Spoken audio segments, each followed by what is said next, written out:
beans, greens, potatoes, tomatoes, lamb, rams. Episode 574. Are you a boner guy? Oh, I was a boner guy. You know what? I miss penis. What are you talking about? I'm the one who should apologize. Is it going to be absolutely riveting? Is it going to change your life by any stretch? Probably not, but it's going to be at least entertaining, okay? By the way, for those people that are in the back, remember to shut the fuck up. Shut the fuck up, asswipe, and suck my cock. Hit it! I've been dying to say that. Cuz-a-roo. Slap-a-rooney. It's showtime.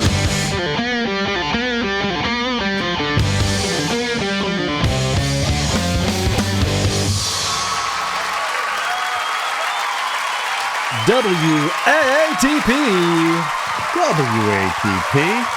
Hello, welcome back to Cuz-a-roos. Welcome to another episode of Who Are These Podcasts, the only show that doesn't mind eating a giant pile of turkey once in a while. I'm your host, Carl. With me today, a man who was on radio back when it was cool from It's Erik Nagel. It's Erik Nagel. What's up, buddy? Yes, radio is certainly not cool, nor existing in today's modern world. It's not anymore. cool. Wanting to get back on the radio is not cool. Being on the radio is not cool. No, and then when you have your Pat. CEO that did an appearance on MSNBC and trying to describe radio, and he was completely wrong, and you're like, there's no hope for this industry anymore. All right, let's get into that in a second, because I want to hear what he said. We have a lot to talk about today, but first I want to tell people to go to whoarethese.com to get our email address, voicemail number, link to our subreddit, link to our Discord server, link to our merchandise, link to our YouTube channel, and link to Patreon and Supercast featuring 2 exclusive bonus episodes every single month. You support the show. You get to watch the shows live when we air them on Wednesdays and Saturdays. And we appreciate you guys supporting us. We also encourage our listeners to give us a 5-star review on Apple Podcasts or wherever you review podcasts, and then shit all over us in the comment section. Today, we'll be doing part 2 of David Lee Roth's radio career. We got some great feedback from the first one. Erik brought a ton of clips that we never got to because Darren wouldn't shut up. No, I'm kidding, obviously. Erik did a lot of good research on it, and we decided to really just tackle David and his first show on the air, taking over for Howard. And I think that Erik wanted to focus a little bit on what happened with Opie and Anthony taking over and the aftermath of David's last show, and then interviewed on Opie and Anthony. So we have some clips for that to go around. And I should mention, we are pre-recording. This is our Wednesday show, our midweek show. But because the Isotopes are performing at Radio Social and it's Thanksgiving time and stuff, we're getting this done early for all of you fine folks. And we appreciate it. Yes, it's a busy week, so we're doing this for you. So, E-Rock, thank you for being here. No problem. Let's talk about... nothing going on. No, Figured it's I'll just spend my holidays with these guys. I appreciate that. I mean, you were just on the show a week or two ago, and you're back already. So thank you. I know for that. your audience doesn't like that. They don't like repeat guests or guests in general. Unless it's producer Chris. They can't get enough of fucking producer Chris. I could put out a podcast called Producer Chris and Friends. We'd get 3 times the downloads just with a test tone on it. Stop it. We get positive reviews.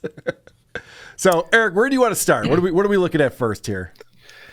Well, there's a lot to go to. We could start with probably we should just start with David's last show. Yes, let's do that. Since we were talking about everything leading up to him getting the show and his whole tenure of having the show for about 3.5 months. Yeah, the shortest run possible. One ratings book came out and they went, yeah, this ain't working. We got to get him out of here. Yeah, so I went through and I found his very last program, and pretty much the gist of this is he starts off his show saying that he just found out that this is his last show, and he had found out the previous day leaving his show. He was apparently in his limousine or his car or whatever it was, taking him home, and he heard some kind of stunting stuff, that there was a big announcement coming Monday for the radio station, and he didn't know what that was, and he gets a phone call from somebody in management saying, hey, tomorrow's your last show. And when he came in the next morning to do a show, there was management. This isn't good. When management and lawyers are there for, 5 a.m. for a 6 a.m. show, that's never a good thing. I'm surprised they let him go back on the air for one last show, because only bad things can happen, right? I assumed they thought that, well, because he's such a big celebrity, he's not going to go off like some kind of, radio jock or host, something like that, that he would have some decorum, some sort of professionalism. That's how I think about David Lee Roth, professionalism and decorum. Yeah. For sure, yeah. So they led him on, and he decided to tell everybody that this was indeed his last show. If you want to play clip 1. David Lee Roth. 92.3 Free FM. There's an elephant in the room. Let's not pretend to not notice it here. Okay, my brief but colorful tenure here as a broadcast hero has officially come to a glorious and colorful finish here, like one of those Chuck Norris movies. What do you think? No, it's obviously all over the news and everybody's talking, and I guess we can introduce this officially as the Opie and Andy show, okay? And I have not heard their show because, frankly, friends, it's not an artistic vision, it's not an artistic view, it's not an editorial view. I just simply don't usually get up this morning and get up this early in the morning unless you pay me. And I think those of you who've been with me for the remainder of the career besides the broadcast segment, you know exactly what I mean. When people say, well, they're the great morning show, and I understand. It's just I don't usually get up in the morning, baby. Okay, I mean, you don't have to comment on it at all, and also you can also know the name of the show, I guess, but it's fun. It's fun to get things wrong when you don't like people. A lot of people do that. Yeah, we have talked about I think we talked about it on the last show where he says getting up this early in the morning. The majority of his tenure was he was already up the night before, or he has that rock star schedule where he wakes up like 8-9 p.m.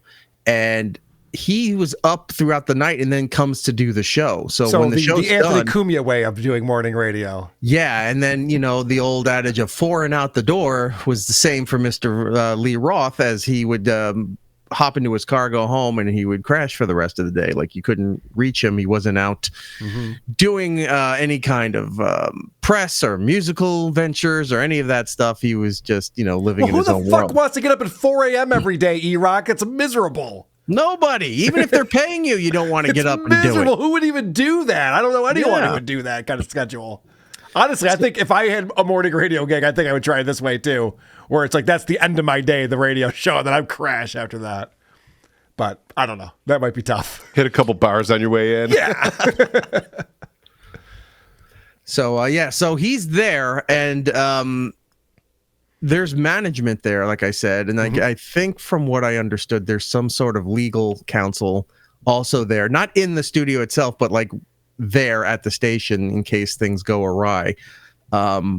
Listen to cut 2 here as he addresses that. We can clarify right here because we're going through the whole dance. I've hired Darth Vader and Sons as my litigating attorneys, and they're going to be meeting with the characters upstairs and everything later on this afternoon, and we're going to determine if the right thing's going to be done or if we're going to launch World War IX and make some kind of, well, you know what I'm talking about. And in fact, I have the same attorney that Howard Stern has. Peter Parcher is going to be getting involved to a fair degree here. And this is not an amicable split, and I didn't offer to quit. I took aside the entire year's worth here, okay? B. Young and I turned down over 100 gigs to make this show swing here. That's a whole lot of Happy Meals at McDonald's, baby. Okay, I want to point out, I've never heard David talk like this before. He's pissed. He's flustered. He's pissed. He's hurt. He's hurt? When he's doing those stammering things, he doesn't talk like that. No. He is very angry and he wants millions of dollars. Basically, let me just translate what he just said. This company better offer me millions of dollars in my severance package because I lost a lot of money by canceling tours. I mean, that's the posturing you have to do. Yeah. But also, he's just hurt. Yeah. That someone said he wasn't good enough to do this job. And he's like, I'm good enough to do every job I do. What are you talking about? So I was digging around. I can't really find out what CBS paid him off with. Right. Like if they just said, hey, we're going to give you the rest of your contract. We'll pay you the rest of the contract. You're just done. What was his contract? Was it 3 years? I honestly don't know. Yeah. That's the thing. I was looking around. I couldn't really. I probably knew back in the day, but I don't recall it now. And no one's really, boasting about David Lee Roth's radio show obviously. Or contractual agreements online. They must have parted with millions of dollars, though, for this guy, right? So my guess is I think they're just saying, look, we'll were willing to pay off the rest of the contract. Maybe they did it up front. Maybe they did it in an accelerated rate. I don't know. I can't imagine that they're pulling him and then they say, we're going to pay you. It's worth it for us to pay you more to take you off the air. Of course not, yeah. Than to let you write out your contract. I mean, look what happened with O&A when they got fired the second time. It was worth paying them their entire contract and not letting them out of their agreement so they couldn't go somewhere else to compete, or they weren't going to pay any extra money to be done with them. They said, nope, we'll live up to the agreement. You just can't work and you're not going to work. But they weren't worried about David Lee Roth getting a gig at the competing station. Oh, absolutely. Well, it wasn't the problem. Well, here. that's not entirely true. Okay. We'll find that out a little bit later in the clips here. Okay. The third clip is pretty much reiterating how he found out that he lost his show. I found out yesterday in the car going home after work here that today is the official last day, okay? So I told you before, we play every single day like it was our last here. It's not a great way to find out, obviously. I think he's pretty upset about that as well. No. But like you were saying last time we were on here, and I think Darren was saying this too, how difficult he was to deal with. So it was like one of those not it things. Like, who wants to tell David that he's getting canceled? Like everyone's like, I'm not doing that shit. Are you kidding me?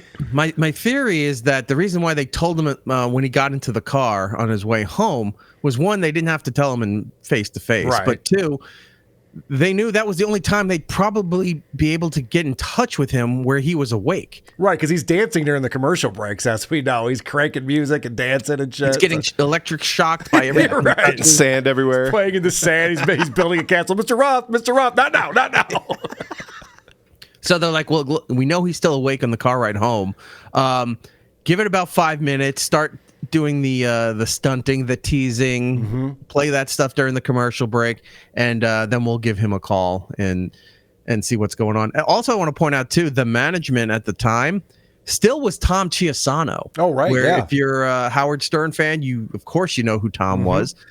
Tom was also our GM when we took over for Free FM, and part of the first few months of K-Rock, I think either he retired or they paid him to leave or whatever before other GMs and stuff took over. Fun fact, that Stuttering John beat him at golf. I don't know if you knew that.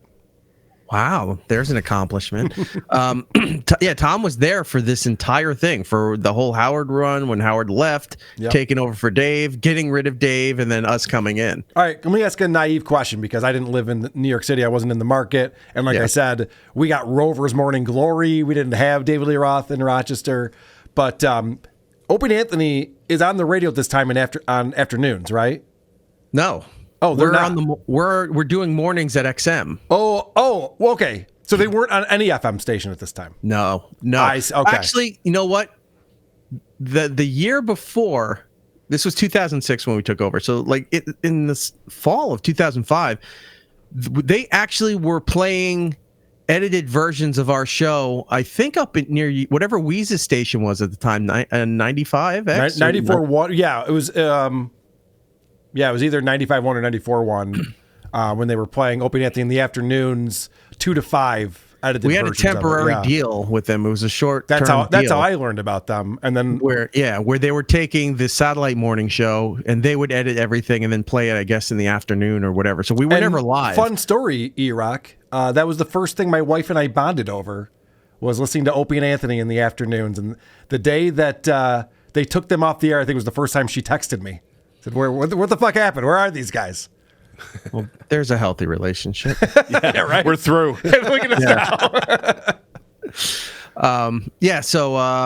That was kind of what we were doing. We were doing little pocket stations to see if a syndication deal would be possible with satellite, and then the CBS thing happened, where I think I said on the last show, we found out somewhere towards the end of February, they started to reach out to our agent Bob. Yeah, so they knew what the ratings buck was going to be. They didn't need to wait for that. They knew they're like, okay, this is a disaster. We got to fix this. So I know we had heard stuff from CBS, and nothing really was coming to fruition until I think 2 weeks before we were taking over. We were told this was happening. We obviously couldn't talk about it. We had to prep things differently. And how was that for you, E-Rock? Did you get a nice chunk of change from the station? Well, I don't think that's a resounding yes. Well, here's what happened with that deal.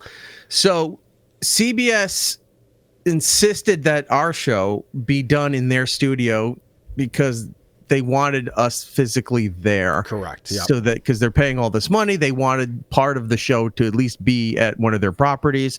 They're like, we're going to clean up the sand. We'll have it ready for you guys. You got a whole crew this weekend. They wanted their management, their dump people, all of that stuff. They didn't want to leave us to our own device, which is fine. I get. They also insisted they wanted, because Ope and Jim were independent contractors, and the rest of us were staff of XM, either through contract or through some of the guys were, I think, hourly or something like that. Salaried. And they had to work deals with the staff too, where they were like, well, if the staff's going to be on air, New York City's a union, through AFTRA and all that stuff, we're going to have to make those deals and what have you. Somehow that all went away right as we were getting ready to start, because then the deal was XM insisted that they were going to handle that. So CBS paid XM whatever they were supposed to handle to take care of us, so that we didn't also have CBS agreements. Oh, so weird. So you just got more money from XM. That's bizarre. We were XM employees that were lend. We were on a lending program to CBS. And it was just a whole weird thing. I mean, we could have made a lot more money if we also had the CBS deals in place, but they worked it at the last minute where, you pay us and we'll pay them. And that's just how it worked. And you didn't really have any ability to negotiate this thing. You're going to take whatever deal they give you, right? At that point, no. Yeah. I had with XM, I didn't have with CBS. Yeah. So I was there. I went to wherever XM approved CBS using us. So gotcha. That's where we were. So you got one more clip on here from the last David Lee Roth episode. No, we have a couple. Oh, okay. Yeah. Oh, Dave talking about his ratings, that he knew that he was terrible. Oh, okay. And that it was okay. So cut 4. Time for excuses, and I like to do them early so nobody catches them. Of course, we got crappy ratings. Are you dreaming? What part of your body are you dreaming out of? I hear sound, but I'm not sure what part of your body that's coming out of. If you really thought that we were going to, hit it over the fence twice like in the Babe Ruth movie, get out of town. Come on. This has been creating like a rock band. Of course, I'm going to relate it to something like that. Would you ever expect to put together a band, write an album's worth of songs, rehearse the stage show to perfection, and do it all in front of cities like Dallas, Texas, or Boston? Would you ever expect to say, hey, we'll rehearse. Oh, we're going to rehearse for 4 hours a day in front of New York City and Philadelphia? No problem. We'll just work out the bugs. Cleveland, Pittsburgh, drop in. He's got a good point. It was a terrible idea from the get-go that they were just going to be this amazing morning show right out of the gate. I mean, it's a good way to save face, the way he's presenting this, but also because he's David Lee Roth, it's just a lot of shellac. It's just, we'll go all the way out here and then bring it all the way back to kind of make the point you were making. It's like you could have done that in 10 seconds. No, of course. But that's how David Lee Roth talks, obviously. But also, I don't think he would have gotten good in 2 years. I don't think that if he had started in a small station, they gave him a chance, he was going to become an amazing broadcaster. No, he didn't listen. And it's not like, look, I mean, he's a celebrity, so he can command a bunch of different things. But when you're going into a new medium, if they put people around you, said, look, they're here to help you. They're here to show you how to do this so that you can find your own footing. And then maybe at some point you won't need these people. But for now, this is what you got to do. And he didn't even do that. Like, he didn't learn anything about doing radio. He was acting like a guest on his own show every day. Like, I'll regale you with some of my stories and my legacy and all that stuff, instead of being the host and driving the conversation somewhere.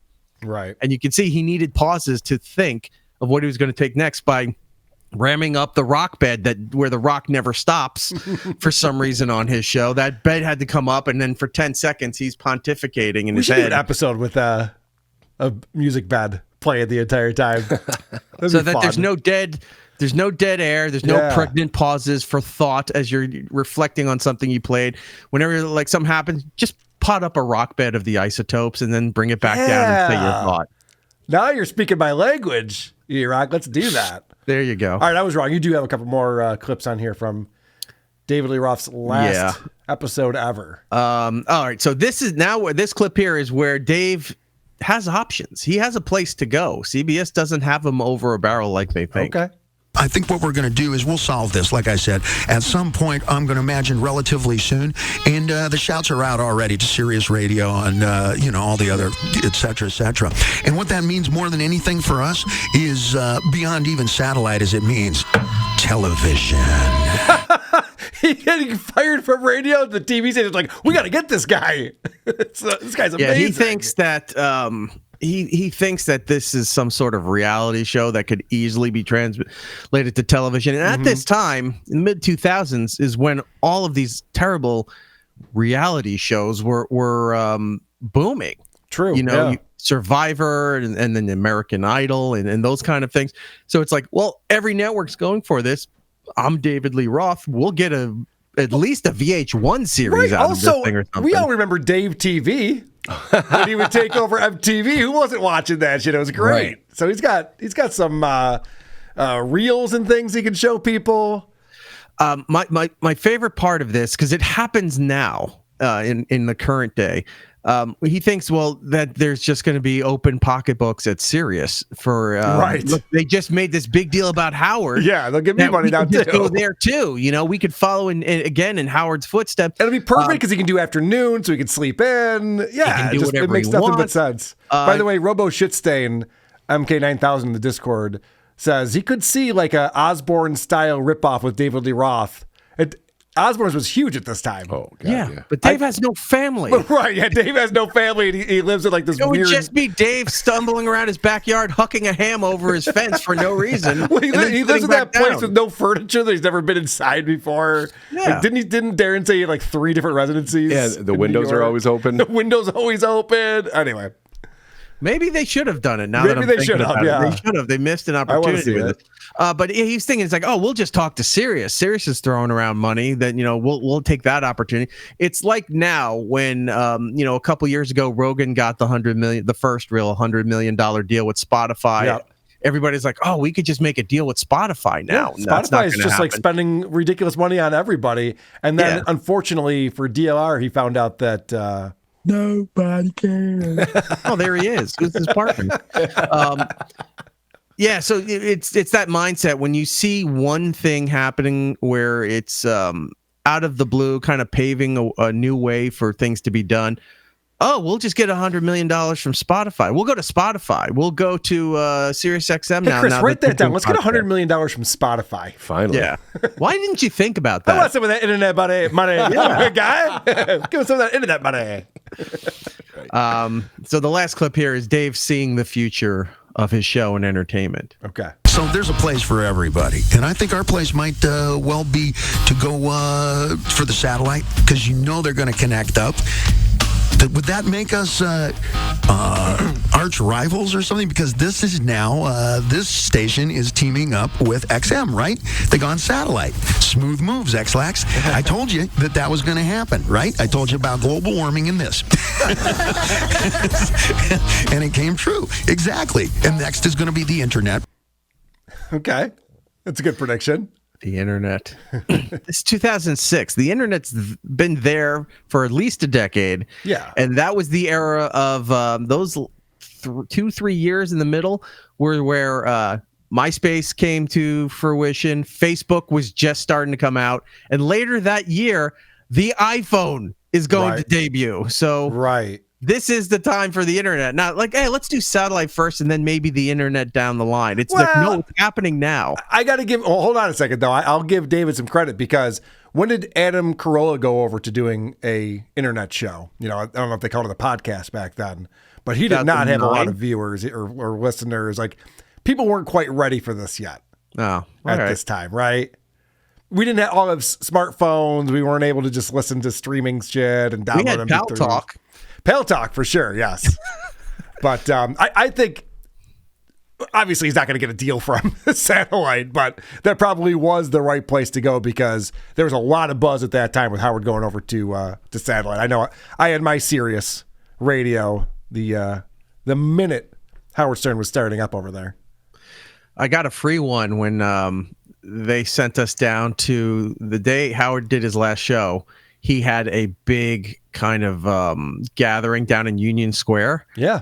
And he was on a stage with Artie and everybody else, and they were throwing out radios. And I was there reporting back to our show with a bunch of our fans that had the big billboards with the cartoon Opie and Anthony stuff so every time there was a press shot, you see the serious shit, but in the background is the O&A stuff. And they were just handing out radios. So as we were doing that, I'm like, I'll take a stiletto. Yeah, why not? Right. Took it home, threw it under my arm, and got a free radio out of it. God, what a shitty product that was too.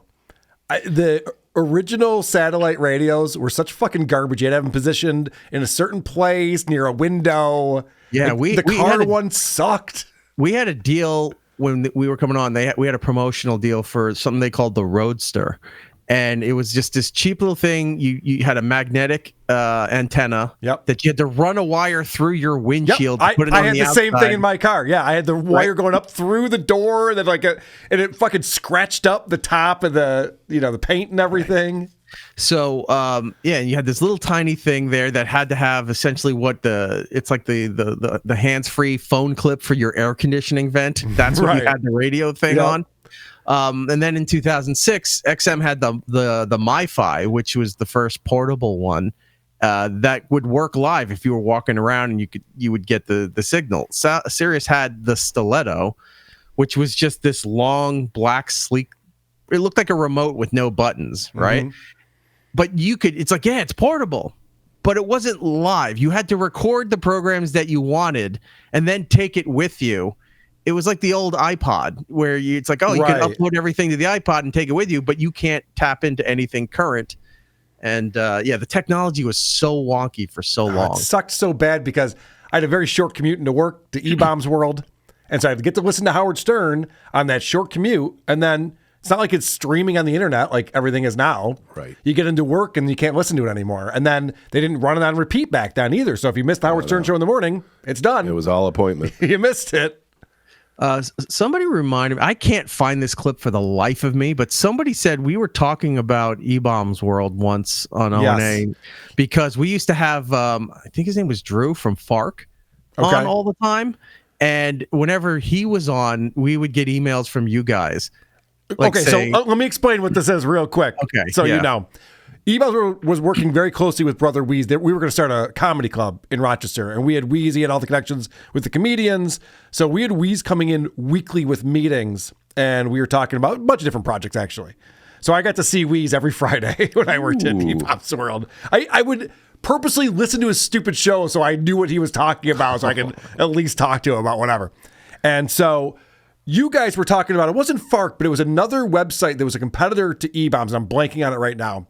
But, okay. I thought it was FARC because I knew we had that guy on time to time. Yeah, but there was another website that Opie was always talking about. He's like, oh, did you see the video on blah, blah, blah?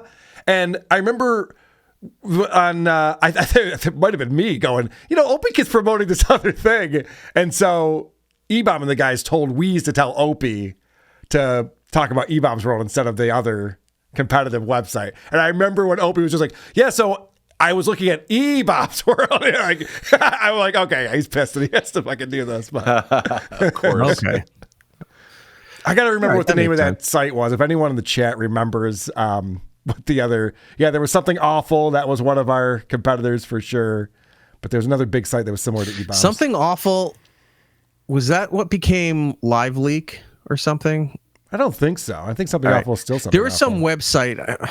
I can't remember what it was. I know it became Live Leak, but or Live Leak became something else. We all were pulling from these prep sites, and because we didn't have a prep service, so we were just pulling stuff off the internet, the news clips. We had stuff in the back office that was recording the news all the time, so we could get the clips ourselves. Norton's Prep was always that website that would show like somebody stepping on a landmine or beheading videos. Yeah. I was trying to think of that website the other day, but it was like everyone used to go to that site, and it was like Faces of Death. It was like and that's what he would bring in, and we're all just it's like 6:30. We're eating Cheerios and stuff, and he's like, "Oh, check out this guy, this Indian guy getting electrocuted climbing on a train," and we're like, "All right, thanks, Jim." Yeah, I mean, not that it wasn't funny, but it just at that time in the morning, it's like, let's give it a couple hours before we delve into that. The following Monday, when we had to do a press conference. So what this was is we weren't live that Monday because the brilliance of O&A figured out how to have them pay us for the day and not have to do the show. Whereas like we'll just run teasers throughout the day on satellite in the morning show that we put together, and then we'll go live at 9 a.m. with CBS. Okay. And it was the first joint venture of XM and CBS. So we're in this warehouse-looking studio because they ripped everything down that David Lee Roth had in the studio. And we're there. They have these terrible printed signs for both CBS radio and XM satellite radio, just kind of like tacky taped onto the walls everywhere. And in the studio with us is management from XM and management from CBS together. Okay. Agents. We also had a syndication deal with Cumulus and Citadel. So the heads of those companies were there too. This was a whole big deal. And we that's a little later on, whatever that photo in there. That's just to show what the studio looked like once it was finished. Okay. But some of the other photos you have there show you see like the air conditioning ducts, the wiring. Yeah, we were showing that last studs. time. Yeah, ceiling tiles are gone. Yeah. So we were there that day, and we had to explain to everybody what the big announcement was. And again, there was a couple of things that kind of ruined this. One was that Dave said it on Friday, but who cared? But also Steve had posted information on our website without knowing that it wasn't public information yet. Right. So look at this. There's no ceilings. There's barely any recessed lighting. It's just a mess. Yeah. Look, there's duct tape, gaffer tape. Yeah, there's Master Poe in the back there in a suit. God, if I was in this, I wouldn't feel like we were doing anything that's going to be successful. You know? We didn't. It looks like it's going to be a disaster. We walked in expecting like, all right, well, let's see what the studio looked like, because we knew what Howard's studio looked like for all those years. There was nothing. There's no floorboards. There's no cool purple lighting anywhere. There's nothing there. And we're like, oh, this is what we're reduced to. Right. Got it. So yeah, in the press conference with CBS and XM, we talked about how awkward this was that they had to come crawling back to us after years of saying we were the worst things in radio. We could never be hired again. We were the end all be all of this industry. And then they're like, you need to come here and get rid of David Lee Roth for us. We hop on, we take over the entire Eastern Seaboard. How and whatever enjoyable was that for the Opster? I bet he fucking relished in that. The fact that they had to come because now he back. got to sit in what... This was what was weird. He got to sit in Howard's chair. Oh, that's a big deal for him. And you go and it's like, yeah, but it's not Howard's chair. It's Dave's chair. Right. It's kind of like when Letterman was trying to take over the Tonight Show and Jay Leno got it. Mm-hmm. And then there was still a deal that they were working out with NBC. It's like, hey, look, all right, well, Dave, we'll finish out the year with Jay and then you can take over the Tonight Show. And Dave's talking to his agent. He's like, yes, that's what I wanted. And his agent saying, yeah, but you're not taking over. That's not Carson's chair. You're taking Jay's chair. And you don't want to be lowered to that. Right. So, but that's where we were. We were in there. Here's something else that was fun. They never changed the board, the updated board that they had for there. The custom button still said, except for Howard's name, it had Robin, Fred, Jackie's name was still on there for the Artie thing. It was still built in it. Yeah, it's when they would engrave the buttons, the red buttons that you would hit. Yeah. So somewhere I have photos of those. If I find them, I'll send them over to you. So Artie was the Jackie button all those years. Okay. All these years, yeah. And then I sat at what was Fred's area, the secondary board, because that's what connected us to XM, that other section right next to Ope. Ope just would play the rejoiner music and any other clips that he had, news-wise or whatever, and that's pretty much all he did. We also had a third board in the other room. Pretty much all he did. I mean, you got to give him credit for doing things like this. Technically. Nope, that was actually Anthony's 360. Oh, that was Anthony who was hitting those drops? Anthony's. Oh, I thought that was Opie doing that. No, that's it. Most of those drops were Anthony's doing. Okay. When they were funny and timed correctly, those were Anthony's. That makes more sense. Yeah. Story checks out. There was also a third board in another studio that was relaying us to CBS, Citadel, all of that stuff. So if we didn't dump it from there, and then Tom Chiasano had a dump button. There's a guy in the back that had a dump button. That third studio setup also had a dump button. So at some point, did anything get on the air at any point? Or? Yeah, within 2 minutes, if you didn't hit a dump button, then we're all fucked. But there was enough people on there blocking everything we did. We had the press conference. We talked about everything, and we talked about Dave, where they really didn't shit on Dave at that point. They were just saying, it's like, yeah, well, you knew this wasn't going to work. I mean, but they had to put somebody on there. I think at one point somebody said, yeah, but you had radio people in the other markets. Why couldn't you have a radio person in this market? That never got answered. But we were there. We were happy to do this, and we're announcing that on Wednesday we were officially taking over, and then that was that. We're back on terrestrial radio. And to be honest, we tried to make this move about 18 months ago. Yeah. About 18 months ago when Howard announced that he was leaving. We're like, well, we got the perfect idea. This is the move, by the way. Look what we do now. Look what we do. We do both. We do both. That was the move all along, and we couldn't talk anyone into it about 18 months ago. And thank God David Lee Roth did what he did, which was absolutely nothing. Oh. And could you leave poor Dave alone? Did you enjoy the music in the 80s? And you'll give him a pass on this whole radio thing? He said it. He said, it's not as easy as I thought it would be. A lot of guys in entertainment think they could do radio. Some have been successful, but most people that go from entertainment to radio fail miserably. Dave's been a great guest on a lot. I hate to agree with Opie, but that's pretty much the reason why Drew Lane took a liking to Who Are These Podcasts, because I would point out all these celebrities are like, oh, I can do a podcast. I'm an actor, or I'm an entertainer, or whatever. It's like, no, you suck at this. There is a certain talent that you need, or certain techniques that you need in order to run a radio show correctly. And so I'll give Opie credit for that. And a great guest on a lot of radio shows. He's high energy, comes in, has some great stories. But there's a big difference between being a guest on a show and doing a radio show. You got to do it for at least now 4 hours a day, where you go in and have to do entertaining radio. Right. Well, it was kind of interesting that they replaced Howard with a guy that never did radio before. Yeah. You know? I mean, Well, you read the trades. That was done on purpose, Opie. Right. It was done to purge the audience, to make the next guys that come in look like heroes. And hey, that was my theory that everyone says, oh, I guess Anthony say that's stupid too. Okay. I read all the New York radio message boards and all the other ones, and this was a grand plan. See, if you bring the ratings down to where 5 people are actually listening, if 10 people listen, you've doubled the audience and you're a hero. You don't want to be the guy that replaces the guy. Hey, man, we have our problems with Howard, but we would have never wanted to follow him. That would have been a nightmare. Look, like you said, we did have our problems, but we're not stupid. So let David Lee Roth slide in to a couple of months. Boom, out you go. Hi, we're back. And the Toxic Twins. Toxic Twins are back. How funny would it be if this show bombed and then they hired Sammy Hagar? Oh, I'd listen to that. With Gary Sharon as the news guy. That's great, Jim. Love it. I found one of the parody things. I put it in the folder if you want to. Oh, yeah. If you want to play that, because I know you enjoy a good parody song. Oh, you know me, E-Rock. I do enjoy a good parody song. All right. So this is a parody song from the Opie and Anthony show? Yeah. All right. Was in the studio, on the radio. No one cared what I was saying. I took a big chance without my spandex pants and the baldness I'm displaying.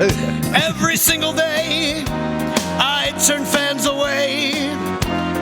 Nobody listened to me. When the end came, I knew it's because I really blew. Now they've hired Opie and Anthony. I ain't got no talent. Such a phony, such a phony. Why would somebody go and take a chance on me? I guess things were bad. They gave up on me, babe. Should have played Van Halen songs all of the time. And he fired me. Now CBS fired me. Flop. My show was a flop. I got dropped. It's funny that it wasn't supposed to be the punchline. It's like now they've hired Opie. In today's age, it's like, wow, that is pretty bad. But I guess back then it was different. Fun for the times. Well, since we're doing music, you found David singing with the Boston Pops. Producer Chris. Yeah, it was Should we check this out? E-Rock turned us on to that idea last time, but we didn't have time, and it's bad. Okay, let's see what this is all about. He made the Pops rock. What do you say? Who remembers 1977 and the band Van Halen? And the man who came out in front and changed the world of rock and roll forever. He is the one, the only, the head of CBS. Lee Roth. Oh no! You said 77. Come on! I know.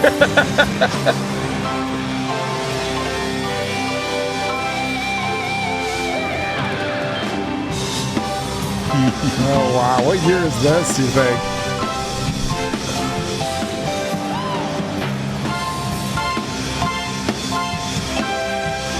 Those poor musicians had to learn this. Like, I don't get paid enough to fucking play Jump. And nothing gets me down. You got it tough. I just want to see the old people dancing in the audience. This is hip music that I'm listening to. He's wearing a suit vest and New Balance sneakers. It's a good look. But you know the grandmas in the audience are just like, if my grandkids can see me now.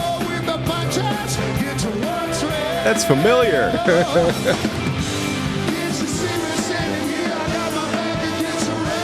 That guy should be leading the band.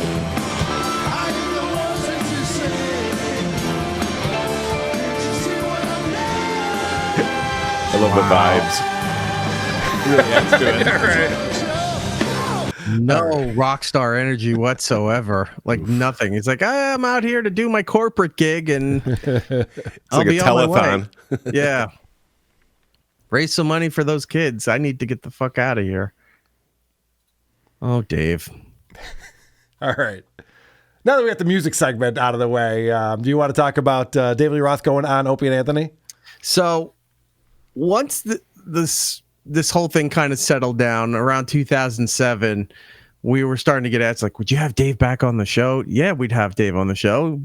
Dave didn't want to come on the show, or Dave was not available, whatever it was. For a while, he took off and was over in Japan. Right. So he was living over there for a while and learning karate. Then he came back and he was working for like the ambulance exchange somewhere downtown Manhattan. So he was what is it, an EMS? Yeah, EMT. And it took till 2013 before we finally got Dave back on the show, and we are full into the SiriusXM hybrid, what it is now. And we're about a year away from the Opie and Anthony show completely imploding. So we got him in under the wire here. Nice. You have the first clip of him talking about finding out about the show and us taking over. I knew I wanted to be showbiz from the time I was really like 7 years old. Right. I wanted to broadcast. I wanted to talk on the radio, you know. I heard you fellas talking about how our circles almost collided. Yeah. You know, I was in radio for almost 4.5 months. We remember. Oh, I thought it was only 4. Sorry. I was off by 15 days. That was just a whole... Jesus. It was a colorful ride. CBS just didn't know what they were doing over there. They fucked you over, man. Someone like you should have worked on the radio. Yeah, you had to a be great completely idea, honest a great Something original different. personality. That I want to play this for Anthony. Get his take on it now. Yeah, they just wanted to shut. You got to be nice. The guy's in the studio. I understand. I understand. Go right at him. Right.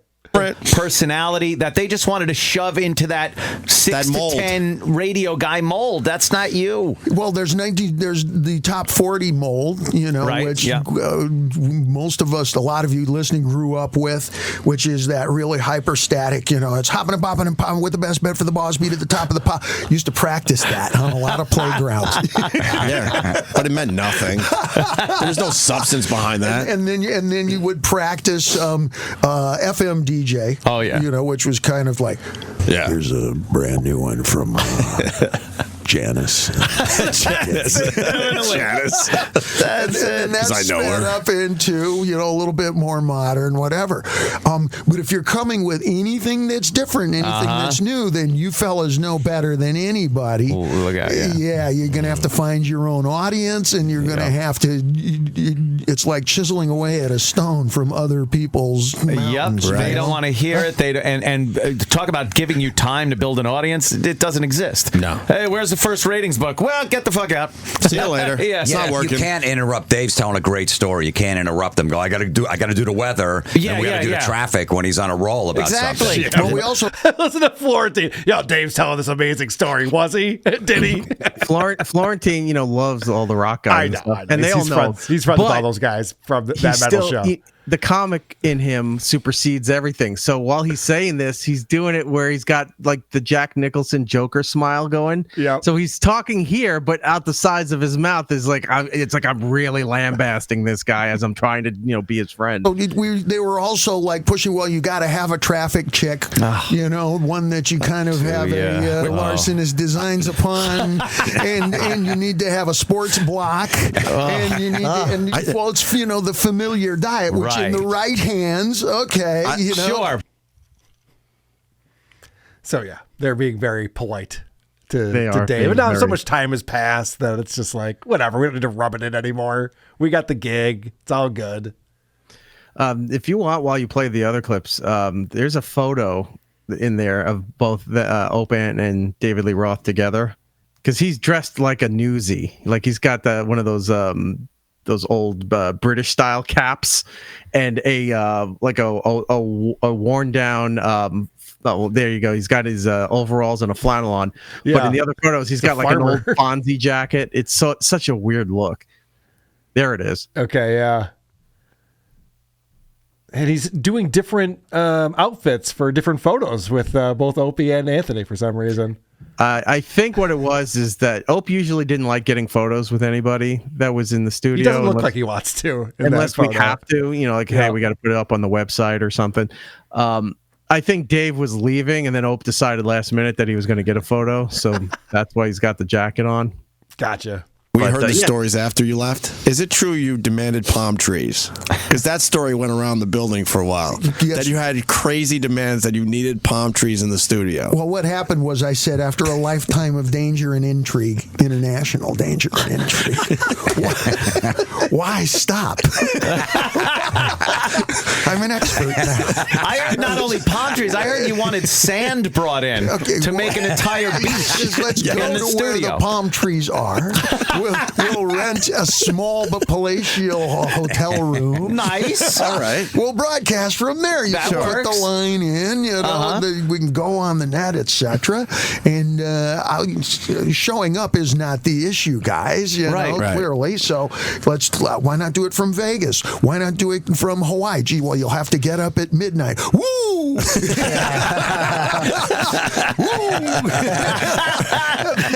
There's entire communities here. There's entire voter blocks within the sound of our voices now. We're going midnight. Isn't that a little early? Yeah, exactly. Yeah, those radio management, they need to be structured. Everything has to be structured. I said, let's go to the different places where things are going on, the boat races, wherever. And I don't even know wherever. Right. I'm just saying, I know there's some somewhere. Sure. Point towards Florida, for Christ's sake,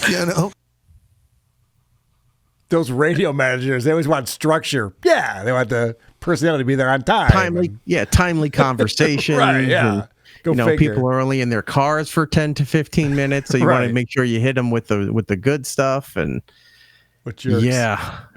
he goes a long way to say nothing. Yeah, I've noticed that. Yeah, and Anthony and Jim and everyone are really selling it too. Like everything he says is like, wow, yeah, it's wild, man. But I'm glad that Anthony brought up the rumor about the sand and the palm trees, because that's not a rumor that did actually happen. We didn't get to see it, unfortunately. When we got there, that was all cleaned up and gone, because we were looking forward to that. We're like, we got to see what this place looks like. All that was left were those giant fluorescent red couches that looked like kiss lips. Right. And that's where the guests were supposed to sit on. And that's what was left, because they forgot to come and get them. Everything else was taken away. So They we didn't forgot to. Do anyone want these? No, of course not. Where would I put them? Yeah. What's the next clip on here? Number 3. I think that's just wrapping up the whole point of him talking about doing radio and us taking over. What was the first sign that things were going awry? Like when you were there, like the first time when you went like, ooh, this might not be fun. When I walked into Howard's old studio and they said, okay, well, this is where you're going to be broadcasting from. Where do you think? And I said, no, you got to be kidding, right? Aren't we going to be like, on rooftops and, ambient sounds? And no, you're going to be right here. And things were kind of downhill from there. So I started to, okay, well, let's try and, create something here that's indoors. Palm trees. Yeah, let's bring in 20 potted palms, and let's see if we can drill a hole in the window, It's I get some real air and sounds in here. Well, how did we start our encounter? So DLR knew his radio career was going to end when he had to be in a radio studio.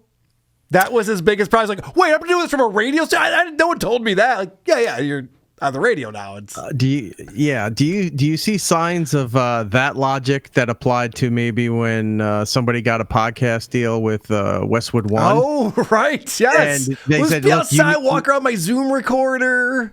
Yeah, so this is what David Lee Roth essentially wanted to do, and that Ope did, and it didn't work. So it's terrible.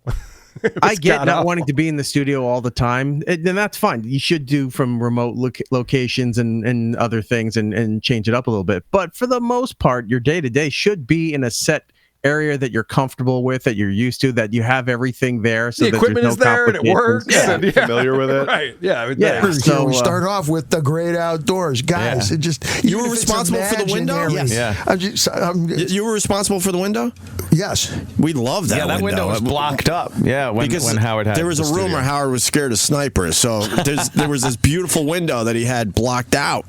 And when you got there, you cut the hole back out so we can see outside. It's just a different mindset, know. If we're actually writing and recording, I prefer it to be like this, but a little bit darker, like where we are, so that you're completely focused on one thing. Right. You follow? But if I'm doing anything even remotely like your job, and I've got to stay in full Diamond Dave mode, that requires a sunroof. Okay. So he's just detached from reality at all times, I guess, is the reason why that didn't work out for him. So shortly after his appearance on our show, we were, if you listen to our channel on SiriusXM on Saturday, we were really ahead of the curve where we had the comedians we were friends with who were doing podcasts. We would air them on our channel. So like before everyone blew up, we had Kevin Smith's Smodcast. We had Bill Burr. We had Robert Kelly. We had Rich Voss. Joe Rogan was on there for a little while. We had all these people, and then Sirius saw no value in paying these people for any of their stuff, which now they're paying through the nose for a good point. Like yeah. But Saturdays we wanted to just rotate the lineup and stuff, so it wasn't just best of Opie and Anthony and Ron and Fez through the weekend. So they wanted to make a deal with David Lee Roth, and we told him that you could do your show, you could play a couple of things, you do whatever you want. So I'm dealing with Dave's people, and they send me this like 3.5 hour show that is 90% music. And it's all shit from like around the world that nobody knows or whatever eclectic stuff he's into. And I'm like, I can't play all of this. Right. It's like, well, one, there's different licenses for a talk channel than there are for the music channels. And I was like, I can't play this much music. I can't do it. Where does he come in? Oh, he's about an hour 15. An hour 15. I can't put this on here. We also have commercials. I got to figure out where breaks are going.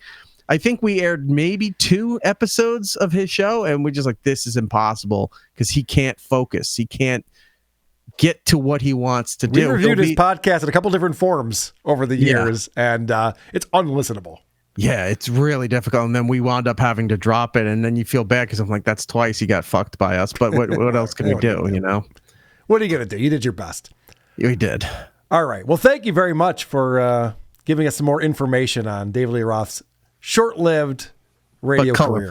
Yes. Short-lived but colorful radio career. Very fun. I was watching something last night. I thought I'd bring this to our attention. It's often talked about that Aaron Imholte has turned into one of these locale beggar shows where he's just constantly like asking for money and asking for donations. Aaron used to make fun of this guy, Darksydephil. We've talked about Darksydephil on the show, DSPGaming, and this guy is also one of these guys who's always begging for money. He needed money for his electric bill. He's similar to like a Stuttering John, but he's constantly needing money. And it was funny that Aaron used to make fun of him because I was watching this recent episode of Darksydephil, and you'd swear it's the same person. I mean, right down to the way they talk about it, the delivery, the presentation. So no matter what I order from these places, it's going to end up being way more expensive. On top of that, I got to pay tax. On top of that, I got to pay delivery fee. And so he's looking at the new smash burger from Jack in the Box, and he wants to have this delivered so that he can eat this on his show and give you his review of it. Then on top of that, I got to tip the driver. So no exaggeration, no matter where I order from, whether it's Jack in the Box or Shake Shack, okay? It's going to be like a $50 order. Now, I have a proposition for everyone. All right? I have a proposition for everyone. I would be willing to order from both places. Okay? Both. But if I'm going to order from both places, then obviously I need your buy-in and support. Okay. All right? What does that mean? So I'll make you a deal. I will wheel and deal. All right? As they say. If we hit all the goals through tomorrow, and we also raise over the course of the 3 streams an additional $50. So let's say today we raise 150 on this stream. Yeah. But we raise 200 on the late stream tonight. That's an extra 50. And then we raise 150 on tomorrow's day stream. As long as we raise the extra $50 throughout the 3 streams, I will order from both, and I will do a head-to-head Jack in the Box versus Smash Burger taste test on DSP Tries It. Excuse me. Wait, it's only $50 and you'll eat 2 cheeseburgers? That's amazing. He even does the thing that Aaron does. He's just like, all right, here's some different ways this could work out. You could give me the money I need today, and then more money tomorrow. The rollover method. Yeah, and then you can give me this money now or this money then. He's outraged from ordering this. The fees, everything is $50. But if we make $550 in 3 days, I'll eat 2 hamburgers and tell you what I think. He could just go and get them and then have it ready for the show the next day, and he wouldn't need to raise $550. But then the audience wouldn't be seeing him broadcasting, though. We need to see Darksydephil and his hot takes on the new video games that are coming out. So obviously he needs to be there in studio. I also this is also a very Aaron-esque kind of thing. Give me money for this thing that's going to benefit me, but I'm pretending it's benefiting you. Oh, yeah. Wouldn't that be amazing if I got to eat 2 delicious cheeseburgers? Like, I don't care how many cheeseburgers you get to eat, asshole. Go fuck yourself. Jack in the Box versus Shake Shack Smash Burger taste test on DSP Tries It. Okay? Pretty good deal, huh? A double order. I have never done that before in history. I bet E-Rock has done that before in history, if I had to guess. No, I go to each place individually, bring it all home together, and you have the what we call it the fast food world tour. Just set up right there on your table. McDonald's fries, burger from this place, drink from that place. That's how you really do it. See, I knew I was talking to a pro. Yeah. Just now. Ordering from 2 places at once. Think about this. The drivers might actually meet outside my house and have to fight in Mortal Kombat to decide who delivers first. Yeah, think about that. That's fun. That would be interesting. I might have to record that. Yeah, I don't think that's how that works. They aren't actually rivals when delivering for Grubhub or Uber Eats. Yeah, they kind of want to get the fuck out of there. Yeah, they're not all that worried about it. So this is it's amazing when you come across guys like this, because I've heard of this guy. This is the first time I'm seeing him. He looks like Dante Hicks. That he had, if that's what it says right, he has 214,000 subscribers. Oh yeah, he's been around forever. Jesus Christ! But why even try to program and put on shows? But that have quality and content anymore. Just do this dumb shit. But Eric, it's begging all the time, and everyone who's watching him is clowning him. So it's not a good so existence. It's not like a serious audience for this guy. No, this guy is the lowliest of lowcows. And I just wanted to play you this clip here because this is where, again, it's very much Aaron Imholte, where he gets into how funny it would be if, like, someone just gave me all the money right now. Like, wouldn't that be hilarious, guys? I think this would be amazing. All right? So, please support the streams today. Hell, if someone wants to go crazy right now and be like, hey, Phil, here's $200. That'll cover this stream and the extra 50. Right. And now all you have to do is cover tonight and tomorrow. Oh my Then God! Go for it. Do it. Exactly him. He's already fantasizing about someone being really generous and doing the math for us and everything. This is what Aaron does. It's not even like, hey, somebody donates 200 right now, we'll just do it right now. No, it's like, no, you covered a third of what our goal is for the next 3 days, and then this helps everybody else pay easier, right? That we can get this done faster, guys. I think Aaron learned from this guy. Honestly, it's the same telemarketing script. This is that shit you see on Instagram and Facebook store and stuff where they're telling you it's like, here's pay us $50, $60, and we'll show you your tips of how to work the algorithm for YouTube and get success by posting on TikTok by doing our simple steps. And we've got 50,000 subscribers within 3. It's all, that all that shit is a scam. Right. You make fun of it for so long, and then you're like, wait, maybe there's something here. Oh, it's not doing those steps. It's selling those steps to the next person. Correct. And making that money. So if Aaron was watching this guy he became this guy. Yeah. It's not unlike Chad Zumock with the hype train. He's like, look at this asshole. And when he wants people to give him money, he starts dancing to music. And then Chad now dances to music when he wants people to give him money. Right, like, yeah. Like, remember you used to make fun of this? Oh, no, I'm doing it ironically. Are you? Because it's been going on for years. All you have to do is cover tonight and tomorrow. Then go for it. Do it. Drop the $200 right now. Just got the big bomb, $200. Are there other ways that we could give you money that would accomplish this goal? Let's find out. Or you could do. Let's try to do the math. How many would that be? I'm trying to remember how many that would be. Not 50. 30, 35. I'm trying to think of how many subs that would be over on Kick. Right? It would be less than 50. Less than 50 subs over on Kick. If you drop to the 50 subs on Kick, I mean, that would just cover it. Yeah, that'd be you know cool. what I'm saying? Right.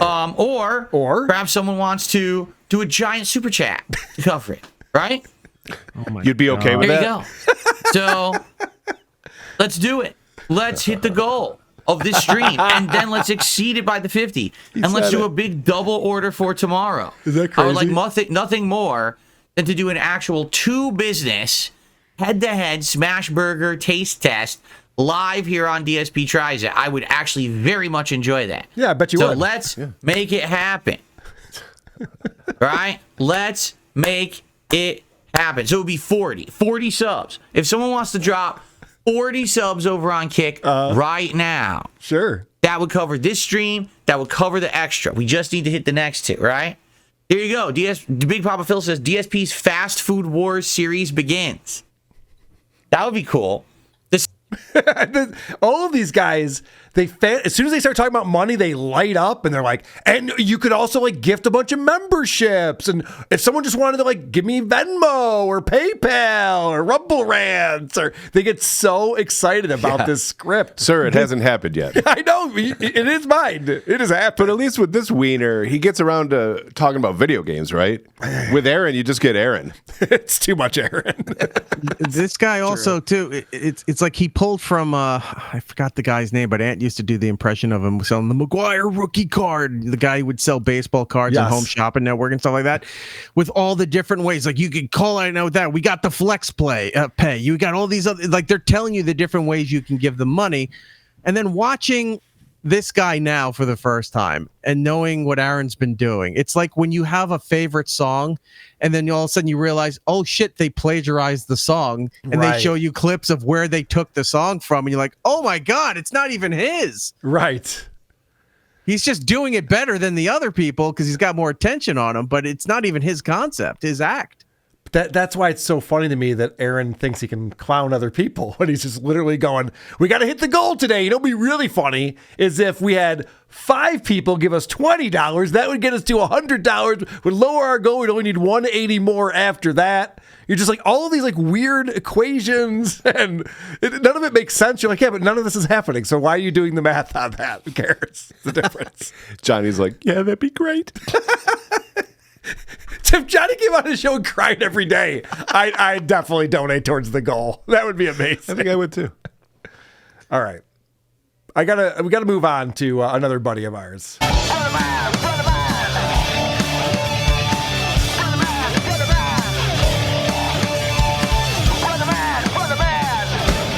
Ba, ba, ba, ba, ba, ba, ba. Now, Erik, I saw this. I was going to play this on last Wednesday's show. We didn't have time for it.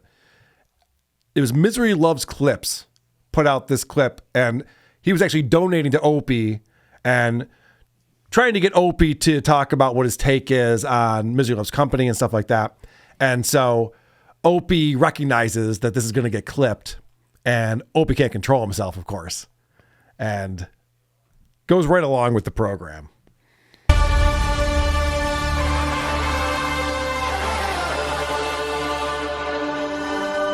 I came across a couple videos of Ant and another guy roasting your live streams in front of a live crowd. What's that about? I have no idea. Look, you know, I said it years ago. Anthony is pure garbage. He really is. All right, let me just address this. So they're talking about DabbleCon 2. About you, Carl. Yes, he's talking about me. DabbleCon 2, when we had Anthony on and we were playing some clips of Opie. Now, what Opie should have said when he read that is like, oh, is he goofing on me? Like, whatever, that's fun.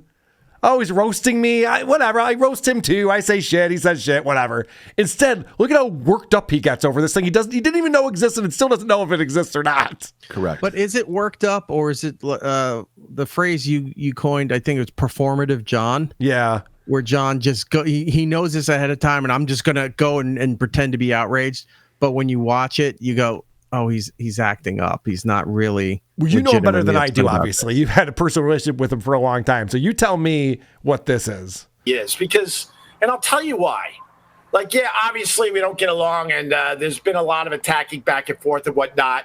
And then he went through a major medical issue, a major one. Okay, that's performative. Nobody talks like that. I believe it was quadruple bypass surgery. So I wished him well. I was like, you know what? I don't really get along with the guy or anything, but it's just the right thing to do. It's just the right thing to do. And it was very well received, and there was a little text exchange back and forth. And Anthony even said at the time, you know, I appreciate it. And then he said something like, and it's nice that we're not taking shots at each other anymore. And then I think that lasted a week or two. As soon as he got the stitches out, he went right back to, attacking me and hating me. It's not attacking and hating. This is the thing that I hope you guys understand. We were laughing and joking. It's very different than attacking and hating. Yeah, and one, it wasn't right as the stitches came out. No. It was almost a year since the heart attack when that happened. But two, it's like the whole show, that the concept that we had was pulling clips of politicians, rock stars, radio shows, comedians, whatever, and goofing on what they did. It was just a bunch of people sitting around making fun of something. You guys made fun of Scott Shannon for years. And then he came on the show and had a good sense of humor about it. You're like, all right, this is cool. Like, why can't you just have a good sense of humor about it? It would be fine. Instead, Opie has to take everything as like hatred, and it's bizarre. Exaggerate it. Yeah, it's bizarre that you can't just have fun with it. Why are you just having fun with it? When I see clips time to time, it always is curious because he acts like he doesn't want to talk about O&A. He acts like this is beneath him or behind him or whatever. But then he's putting clips of it constantly up online on his YouTube stuff.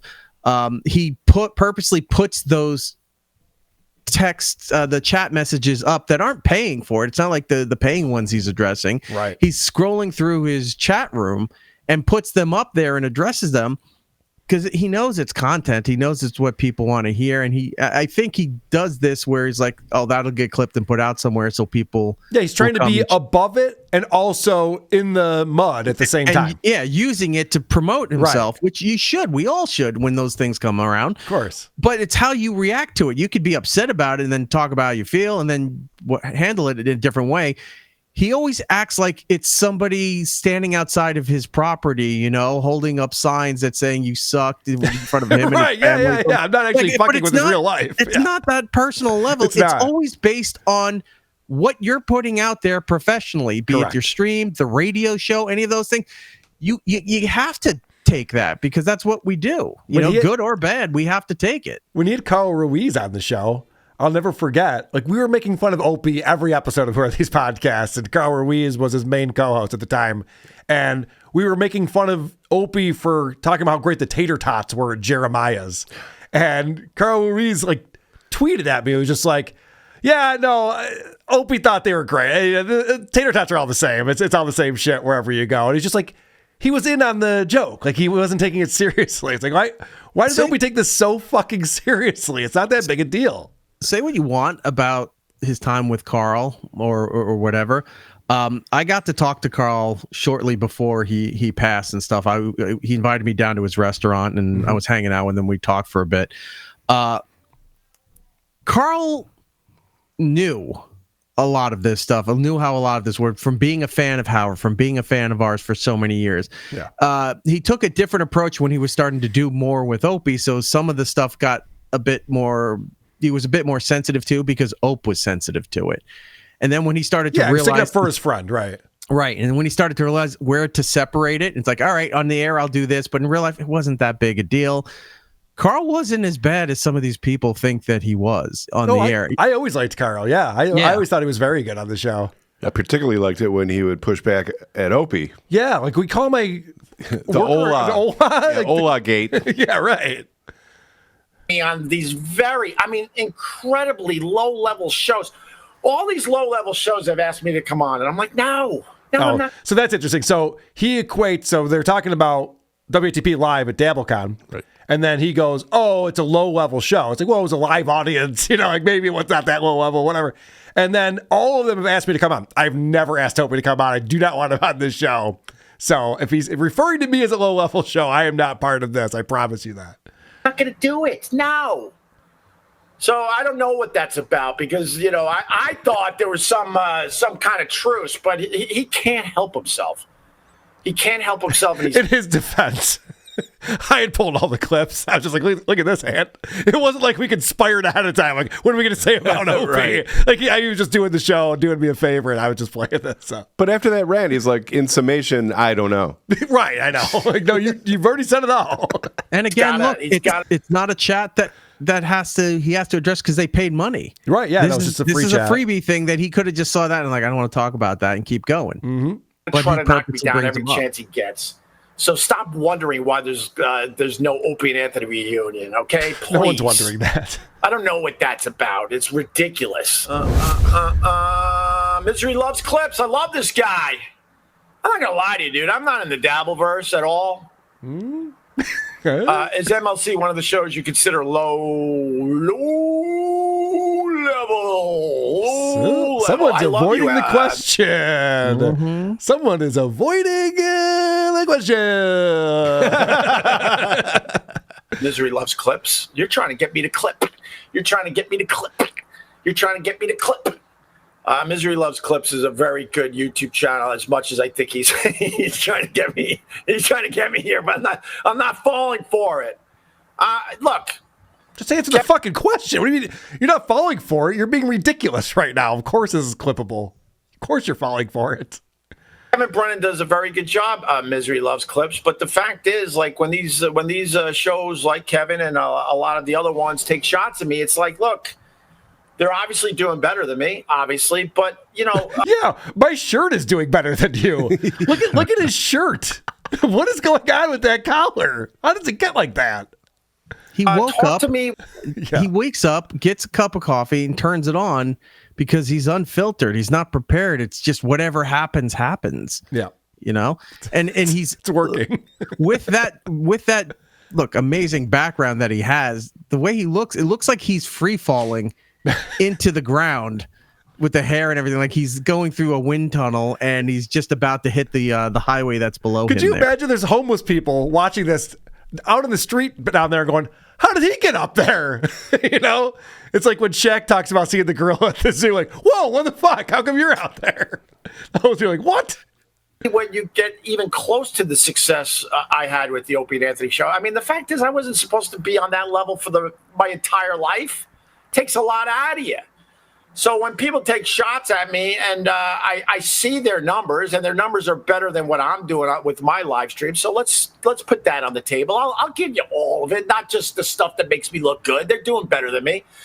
But, you know, when they start talking, and for real, Misery Loves Clips, when they start talking to no less than 1 million people a week, oh boy, you know, some say that at the height of Opie and Anthony, we were talking to, you know, at least 2 million people a week, at least. But he also says that Rogan sucks.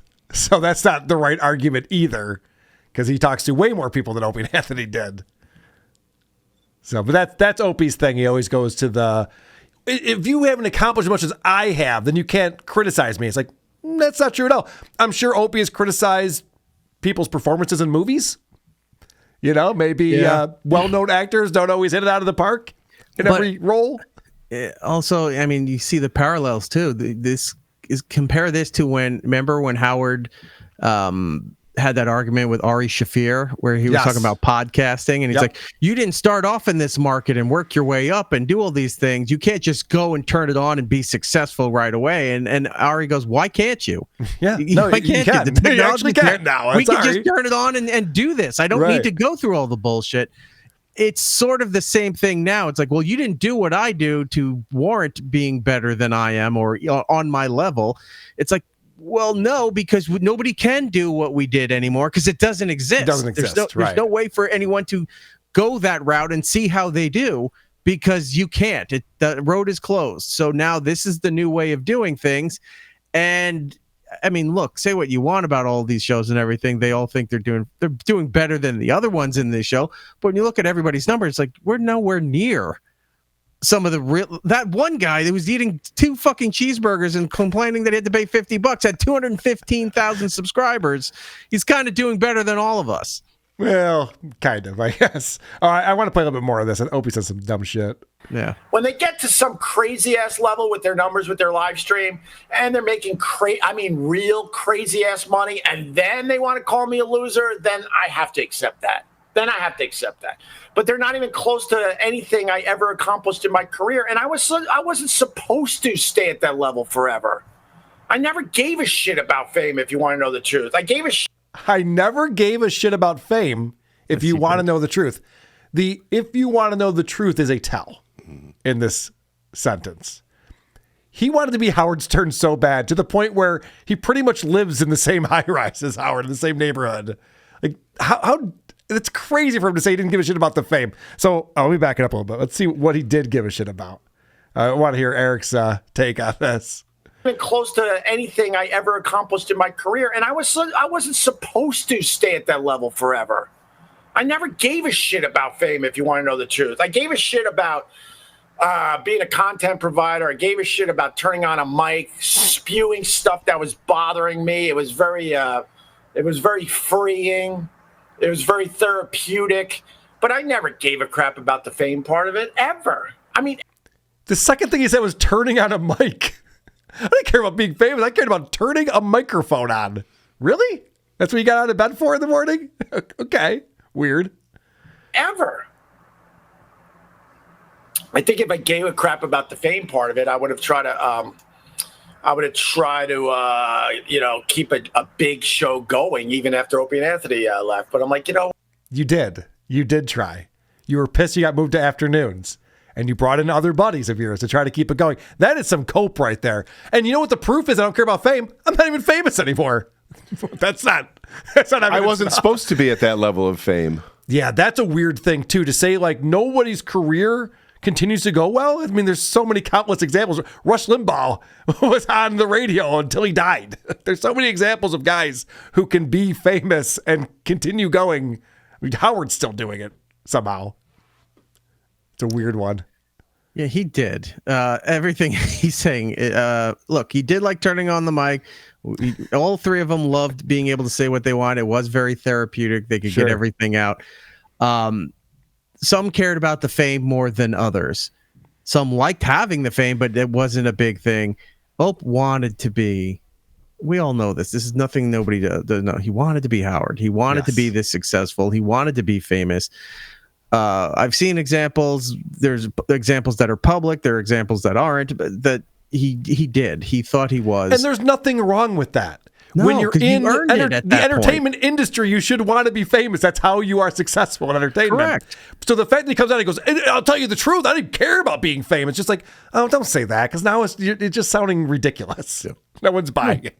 When you got that level of success that they have, yet you want to be that famous so that you can keep that level of success, keep making that money, keep being able to do what you do. You want to be successful. You want to be famous doing what you do because it will ensure some sort of longevity for this Also, kind of career. Based on his rules, is he allowed to make fun of Howard Stern? Because I've heard him make fun of Howard many, many times. But based on his rules, it sounds like until he gets as much money as Howard has, right? As many listeners as he's had over his years, he's not allowed to do that. I don't know. No, not at all.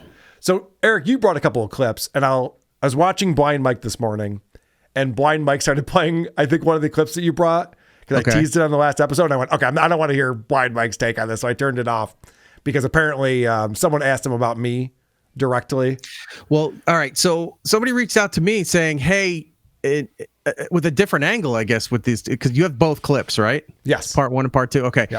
That he was, I was told, it's like, Ope resented doing the show during the best years of his life. Yeah. And I said, what?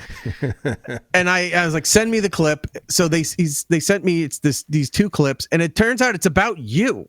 It started and it was about you and his underlining seething that you exist and talk about him. Okay. Then turned into how he resented doing the show during the best years of his life. So, yes, start with the first clip.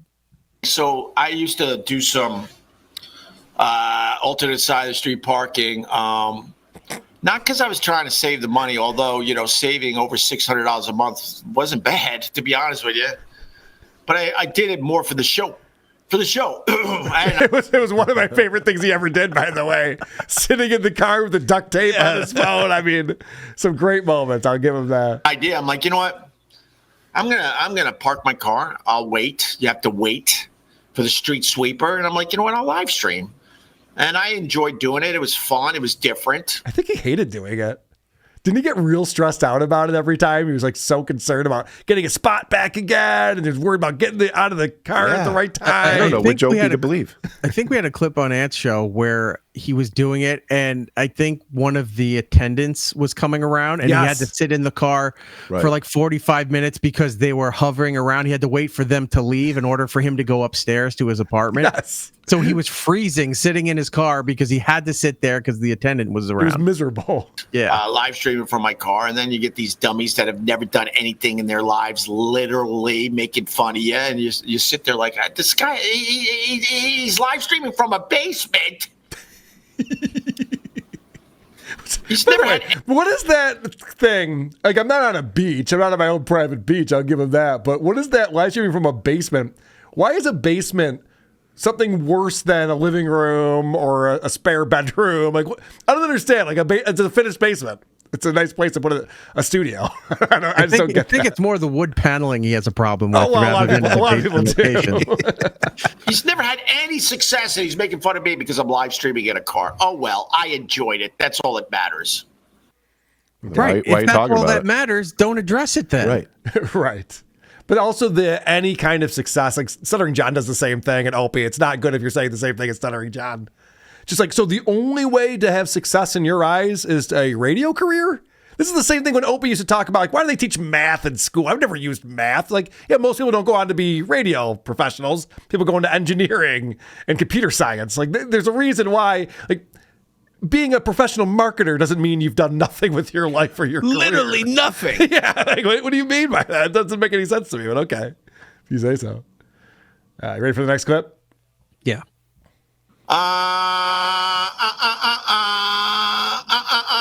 John T. I don't know who Carl. I like how Carl. I don't know who Carl is. I like how Carl calls you. Yeah, this is so ridiculous. He's addressed me before. We've talked about this. Wheeze has talked to him about me. Like, this is ridiculous that he acts like he doesn't know me, but that's supposed to be like a thing. I'm like, what? Yeah. Opie doesn't know me? Oh, no. Loser. There's a lot of people calling me a loser, but he's doing his show. Do I call Opie a loser? Sure. Okay. I'm trying to think. Like, that's not the word that summarizes Opie to me. Okay. By any means. It's pathetic what he's doing, but maybe. I don't know. I don't think I'd call him a loser only because he does have very nice homes and a very nice family. Like, he's not loser in the way that we talk about Rob Saul and Stuttering John Melendez and like losers, you know? It's a different level of losing. It's very different.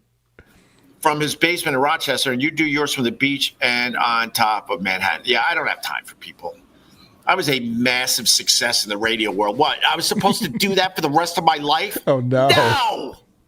Do that again. You know, the best years of my life I wasted doing the Opie and Anthony show. And you might think to yourself, what are you talking about? Look what you got now. Yeah, that's all well and good, but now I'm an old guy and I can finally enjoy my life. I couldn't enjoy my life when I was doing the Opie and Anthony show. It was incredibly stressful for me. I'll talk about my experience. It was stressful for me. Pause. You know who couldn't enjoy their life? People that work real jobs, miserable jobs, but did it because they needed a livelihood or they had the family to take care of or something like that. Now that they're retired, they can enjoy their life. They're allowed to say that. Right. I'm now allowed to enjoy my life because I couldn't during those years. It was miserable, but he did what he had to do. This drove me fucking nuts because I was like, we had one of the most privileged positions in the world to do this thing. Him more so than me. I was lucky enough to be a part of it. Yep. But his name was on the door. We got to do this every day. They made tons of money. I did okay. They did tons of money. Right. Just to come in and goof off and be nonsensical. Well, and I'll take you to the next things. level, Erock. This guy who's talking about how that was wasted years would humiliate you on a regular basis, bring you into the studio, humiliate you, and you're making way less money, and you're coming back and going, oh my gosh, I appreciate all of those years. That was amazing. I have no regrets. And Opie made all that money, was never being humiliated because he shut that shit down. Because he was deflecting. Yes. I've talked about this. A lot of the stuff that was towards me was because he couldn't take it or didn't want to take it. So, we'll just throw it to Erock because, I know you can take it. Yeah, I can take it. I like being here. I like this job. I like what we're doing. When we're not doing this little thing, the rest of the show is fucking fantastic. And maybe for doing it too long, you lose track of those things. You start to resent the things that made you who you are, made you successful. I didn't. I look back on it and I go, yeah, it wasn't always 100% great, but it wasn't 90% terrible either. I loved doing what we did. And now he's at a point, or at least, publicly, I haven't talked to the guy in almost 8 years or something, where he's just, now he resents it. This was the worst time of my life. Really?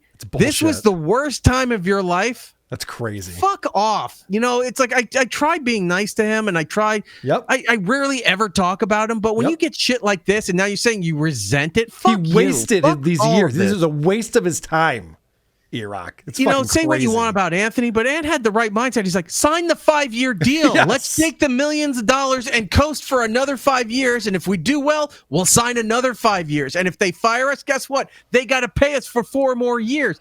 That's the mindset. You should have this. Take every dime we can out of this thing. Not let's sign 1 year and see what our options are. We were important to it for a little while, but we weren't that in demand for the entire industry, for television and all these other things. Radio liked us, and that was about it. So let's just take every dime that they're willing to give us. And that was a problem. That's all a the good perks point. that we had was a problem. All the celebrities we got a chance to meet and talk to was a problem. Fuck off. That's a good point. Like Opie's talking about how it was stressful. Opie created the stress by not signing the long-term deals, by constantly having to renegotiate the deals every year and going to management. And he was the busybody in the office, talking about all the, I don't know if this guy's working out, I don't know if that guy's working out, and he's triangulating all over the place. Like Opie was the cause of stress. And Jimmy and Anthony just wanted to come in and laugh. All right, look, I'll defend him a tiny bit on this. Look, Jim could be a problem, Ant could be a problem, Ope can be a problem. Sure. Sam and I could be a problem, the staff could be a problem, whatever. We all had our things. But to the level of what those problems weren't enough to say, I can't do this job anymore, or I'm walking out of this career, or any of those things. For some reason, to him, this was like, I can't believe my life is so terrible that I'm stuck in this situation. I couldn't wait for Anthony to get fired, and then I could go and do my own thing. If you were so miserable, to the levels that he explains that he was so miserable and tortured, what amount of money keeps you there? You know, it's not like I just got my first big contract. I need to do this for my family. You've had millions of dollars for many years at that point. Walk away. Do your own thing. Do whatever. It really is a fucking slap in the face to us that worked with him, the audience that put up with our shit or loved our stuff and supported us and whatever. It's like he's pissing on everybody because now it's like, oh, you're making fun of me through a super chat. Fuck off. Stop doing this then. Go away. Live your life on the beach and in Manhattan, whatever. Stop coming back up here and say, hey, guys, remember me? Oh, I'm really in the mix, but I'm not in the mix. Fuck off. Fuck all the way off. Every waking moment of every single day, I was thinking about that goddamn radio show. I was on a glorious honeymoon in Turks and Caicos, thinking about the radio show. It never leaves your goddamn brain. Pause. That's retarded too, because you called me during my fucking honeymoon, right? Okay, yeah. Grant's making whale noises, and Jim's talking about some Jamaican immigrant that's cleaning my room, and there's ice cream balls all over. At the time, it pissed me off, right? And at the time, I could say it's like everywhere I go, everywhere I do, the fucking radio show is following me, right? But I look back at it now, it wasn't a great moment, but I can laugh at it a little bit and go, yeah, all right, you know, for the show and the context, it is what it is. When the show was off air for Christmas, extended break, vacations, whatever, I had to think about the show because technically if something goes wrong, I had to take care of it. If the programming was wrong, I had to take care of it. We all had to think about the show when we're off because when we'd come back from these breaks, we needed to have content. We needed to have stories. We needed to have things to talk about. That was part of the job. You're on your fucking honeymoon at a resort and you go, I couldn't stop thinking about the show. Yeah, it's your fucking job. Yeah, every you don't have successful to go that hard person to paint with thinks it at about that their point. job all the time. That's how you're successful, is because you do think about it. You want to be good and you want to get better. So this is not, Opie thinks that this is just him who's having to deal with this. No, most people do, and they don't get paid millions of dollars to do it.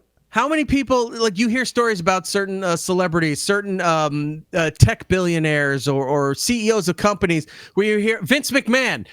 I mean, his shit aside, but he's like, he never took a day off. He was always thinking about the company. He was at almost at every live event that he could. He never did any of this stuff unless it involved. That's what you do. You love what you're doing. You make it a success. It becomes part of your life and who you are. If you hated it that much, he did the wrong thing his entire life, and that's his fault. Yeah, that's only your fault. Right. It's Opie, this is all your fault if this is how you feel about it now. Trust me, I wasn't going to do it for the rest of my life. Best years of my life I spent doing that when I had youth. You were 40! And now I'm a broken mess, older, and I finally get to enjoy my life. So to all these losers in their basements, shut your mouth. You never came close to anything. Yeah, but I enjoy my life. So I got that going for me. Sounds like I'm more successful than you, Opie, because I'm enjoying all of this. You'll never see me bitter on a show one day going, and then fucking I had to do WATP every Saturday and every Wednesday. It's like, oh, that's great. I love it. Everybody Good that times. worked on that show that's still doing something. Yep. Jim, Sam, Ant, me, Travis. None of us are resenting our time there. None of us was like, yeah, it was a difficult time, or yeah, it was a fun time. We're not saying like our lives are terrible because we went through that. Right. We all knew what it was. We appreciate it when we have it, and it got us to wherever we are now in our lives. We all are pretty good. We're all doing pretty good. We're all happy with our lives. What does Opie think he was going to do? Like be in the NBA or something? What was he going to do when he was younger? He was going to be a model, Carl. You're right. I know. It's like, what is he regretting here? I don't even understand it. Like, everyone has to fucking work a job during the prime years of their life. That's when you're most productive. I don't know what you mean. What the fuck? Yeah. Anything. As you call me a loser from your basement, I was talking to more people when I was doing college radio. Get to some. Hold on. No, that's not true. I'm sorry, Opie. See, but that's the Howard tie-in. the where it's like- Geneseo does not have more people listening to their radio station at any time in history. But what the fuck? When I was working at that broken radio station in upstate New York, I had more people than what podcasting is doing. Yeah, right. That's the way you had to do it back then. That's not how you have to do it now. People, that's retarded. Impressive level, and then take your dumb shots. Holy crap! Enough. I'm not taking any of it. No. Ask me anything. Oh boy, I'll tell you everything. Oh, I got stories I've never told. They're coming, folks. He's tilting. What a bitter douche. You really got to him. He's so bitter right there. Wow. He's Guys, let's start lonely. complimenting him in the chats. He needs some love. Yes, let's go in his chat and put only W's. Yes, you're killing it, Opie. And hearts. Heart emojis. So sorry for what you went through. Signed, a Iraqi veteran. So sorry life was hard for you. Fucking douchebag. While looking through the David Lee Roth stuff, I'm going through hard drives of things that we had from at work. And I see these clips and I don't recognize them. I go, what the hell is this? So I'm looking through and I guess we had audio of this show. There's a trucking channel on Sirius XM. I'm not sure if it's still there, but it was called Road Dog. And it was just programming that was for truckers. It was slower paced talk shows that allowed truckers to call in from the road. So they had somebody to talk to and, that lifestyle and what have you. So there was a show on there. And they have a girl that worked on woman that worked on the show and apparently had walked down the hallway while Ope was filming a video. And Ope turned and kind of like zoomed in on her butt. Okay. And then panned back to the comic he was talking to. And the comic was staring at her thinking she looked pretty good. And Ope made some disparaging comments about the lady. And she found I guess he posted the video and everybody went and found this girl and told her what Ope did. Okay. So that's where the audio starts. All right, cool. Nation with my butt. Yeah, what was that Opie and Anthony or Opie video I saw? Should I have not? Oh mentioned no, it? it's fine. Oh, it's out totally there, fine. right? It is out there. You could talk about it. He kind of dissed me in a video. It was basically called Opie from Opie and Anthony. That guy? Virus. Yeah, that redheaded howdy doody looking mofo. That guy. And I didn't know he videotaped me, so a friend here tagged me in it and I watched it and I tweeted him, I basically was like, go F yourself. And then he apologized to me on the air. Really? That's right, because you're my biatch. That's right. Yeah. Wow. So I didn't even hear what he said. Do you want to repeat it or is it not worth repeating? Well, I walked by. He was filming something in the hallway. He was doing a little interview with some comedian, and then I saw the camera shift. I wasn't listening to the audio. He turned, because the comedian watched me walk away. Right. So Opie turned the camera on me, and he said, really? That's what you like? And then he turned it on a much skinnier woman, and he said, that's more like it.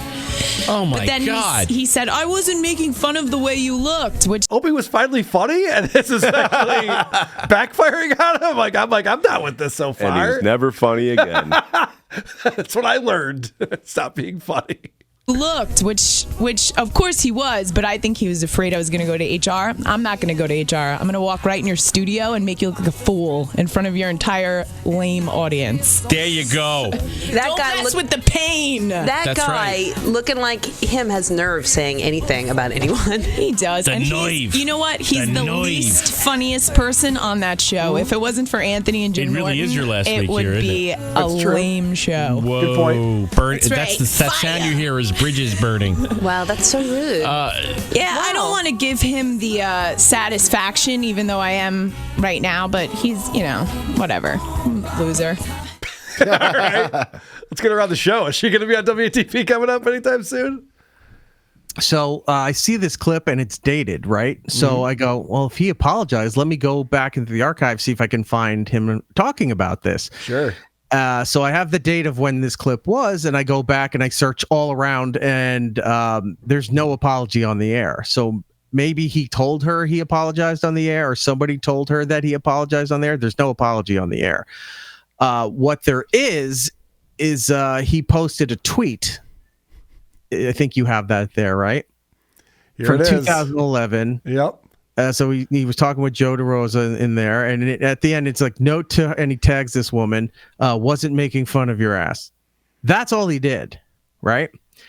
Now, I guess he doesn't understand that tiny URLs, I guess, are forever, because all it is a redirection to wherever this video is. He took the video down. Oh, but it's still there. You can't find the video, but if you cut and paste this URL there for this tiny URL, the video exists. No shit. So I pulled the video so you can see the actual incident as it was happening. Okay, so his response is that I didn't make fun of you. I don't even know what you're talking about. He took the video down. Let's see what it is.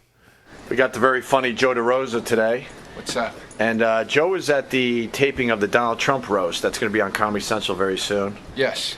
And there's a lot of rumors. It's not even a rumor anymore because it made the paper that... Seriously? What did I do?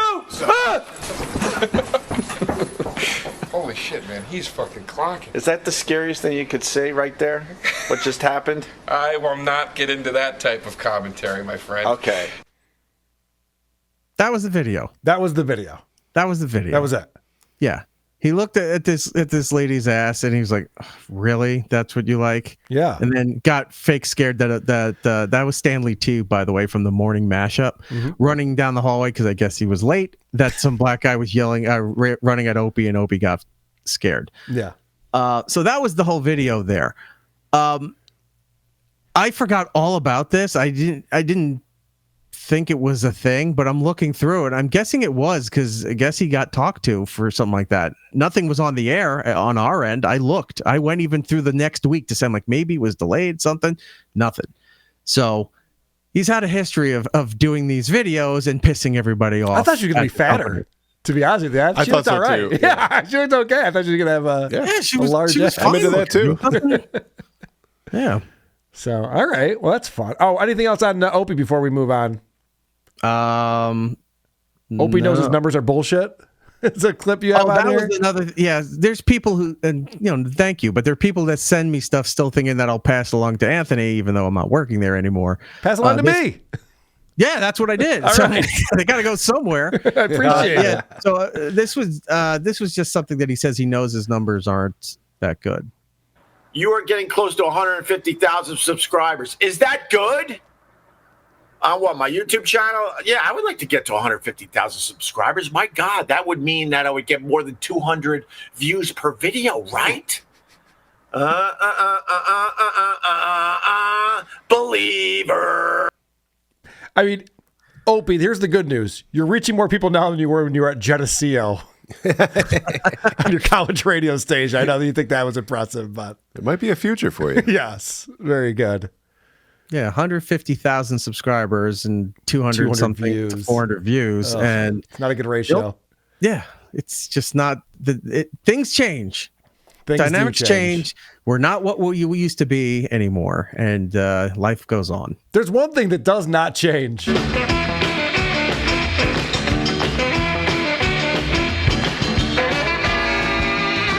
Capiche?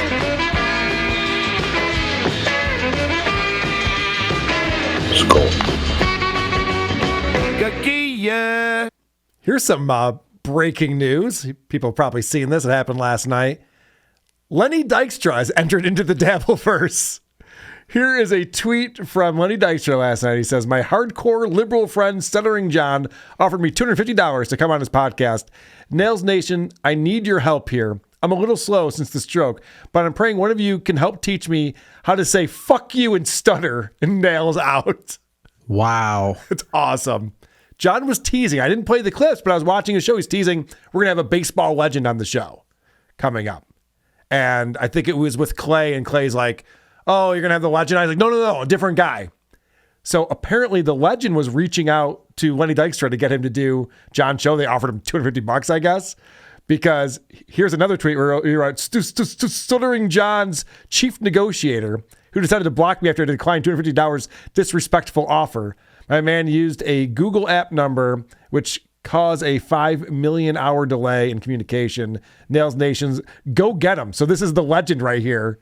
And Lenny Dykstra's telling everyone to go after him for what he calls an insulting offer of $250 to do the show. See, that's disappointing because that first tweet is a bit misleading. It sounds like he has a problem with John. Yeah. So I wanted to see what the story was from something in the past. Maybe John interviewed him on a press line or something like that. And it just turns out by the second one, $250 was lowballing him. Yep. And he felt that was an insult. That's all it was. That's all it was. But now that he posted that, everyone from the Dabbleverse is going, yeah, Lenny also did this, he also did that. They're posting all these videos and shit like that. So it won't be too long until Lenny's doing a show about Stuttering John. Even Fireman John put, you think that's bad? This filthy fuckstick admitted this on the show, says he doesn't tell women he sleeps with, and that he has HPV went away. The good news is he couldn't get laid in a whorehouse with a fistful of $100 bills.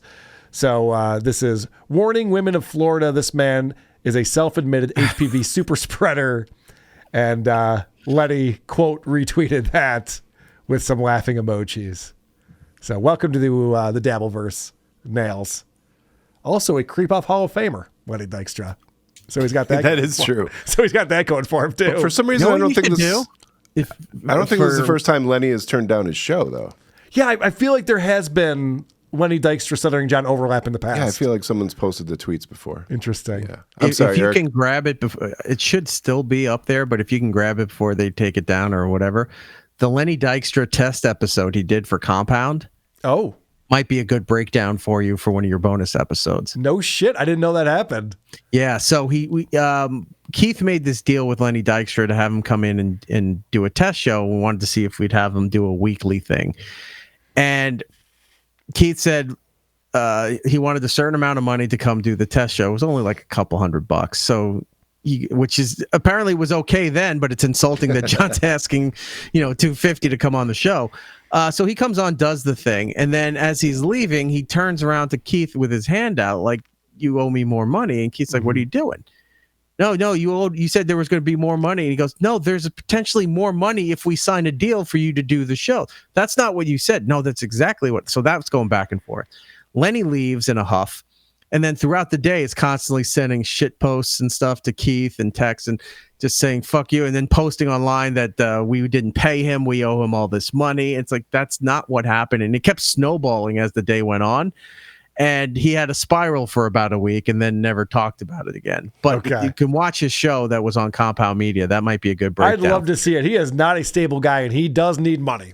He has lost it all. So yeah, it was called Nails on the Rail. Okay. So yeah, somebody posted it in our Discord. Beautiful. Thank you. Oh, okay. There you go. Look at that. Yeah. Thank you. I'll definitely Nails check off this the out. rails. Yes, there it is. JT posting that in our Discord. Thank you, JT. He's on top of this shit.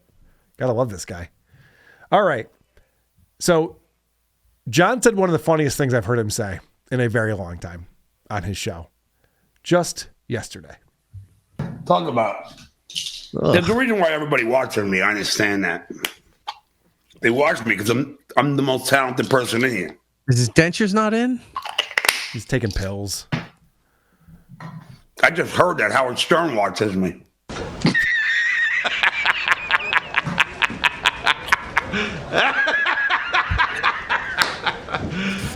You serious? So John is claiming that he has a guy inside the Stern show. He's got his mole, and his mole's like, "Just so you know, Howard can't get enough of the Stuttering John podcast. He's watching it all the time." And so John has decided that this is his in. Him and Howard are going to be buddies again. Howard, how are you? Beth, how are you? First off, if Howard's watching your show, Beth's nowhere to be found. She's playing with kittens. There's no fucking way. She's like, "Oh, is John on? Is John on?" She's running into the room. She's in a different wing. She's in a different wing of the facility. Coming to New York, so hopefully we can bury the hatchet. I'll drive out to Southampton to see you. Oh, will so, you? Howard, if you're watching today, to the Southampton. I say we make amends, go back to the old days, have a few laughs.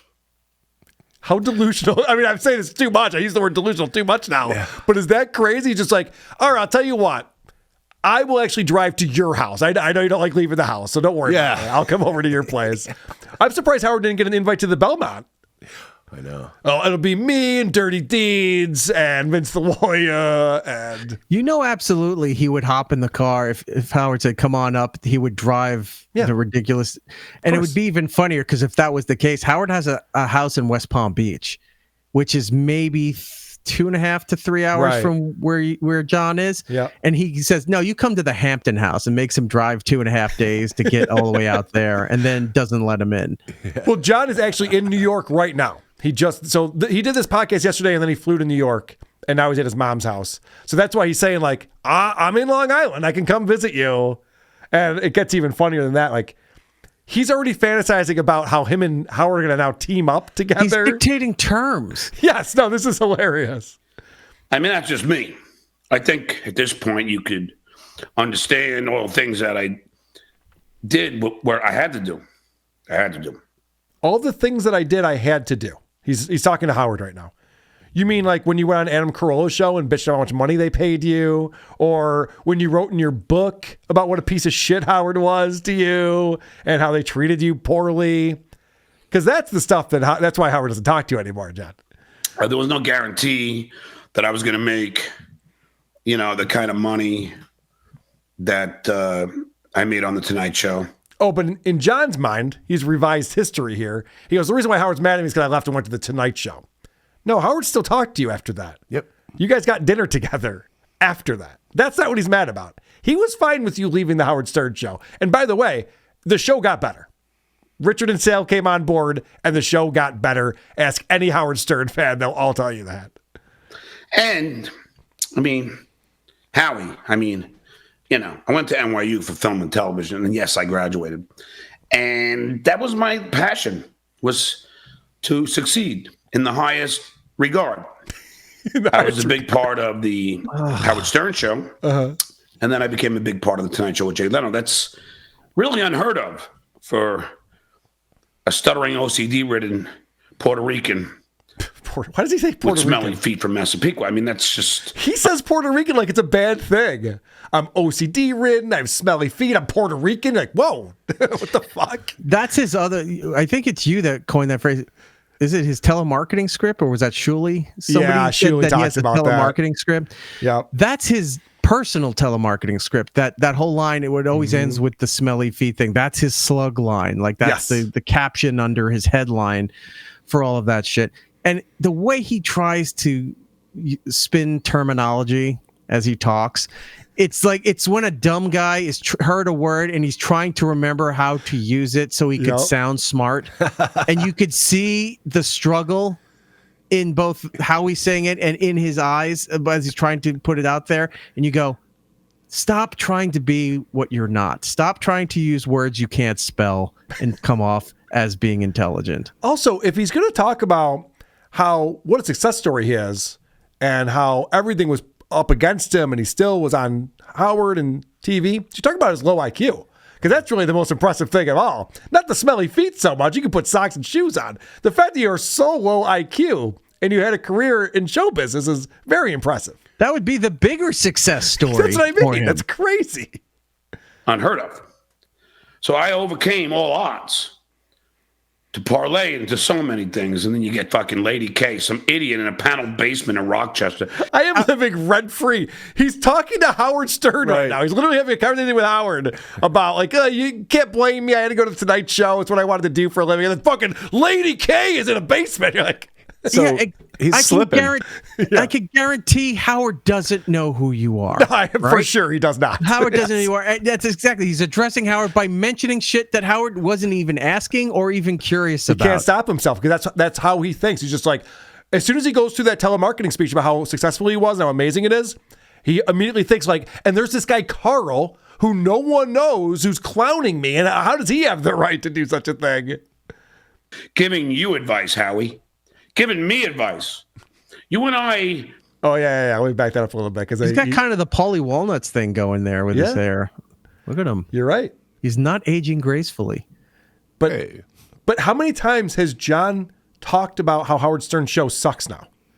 Right. Remember when they got rid of the news? He's just like, oh, Howard's not doing the news segment anymore? We do the news on this show.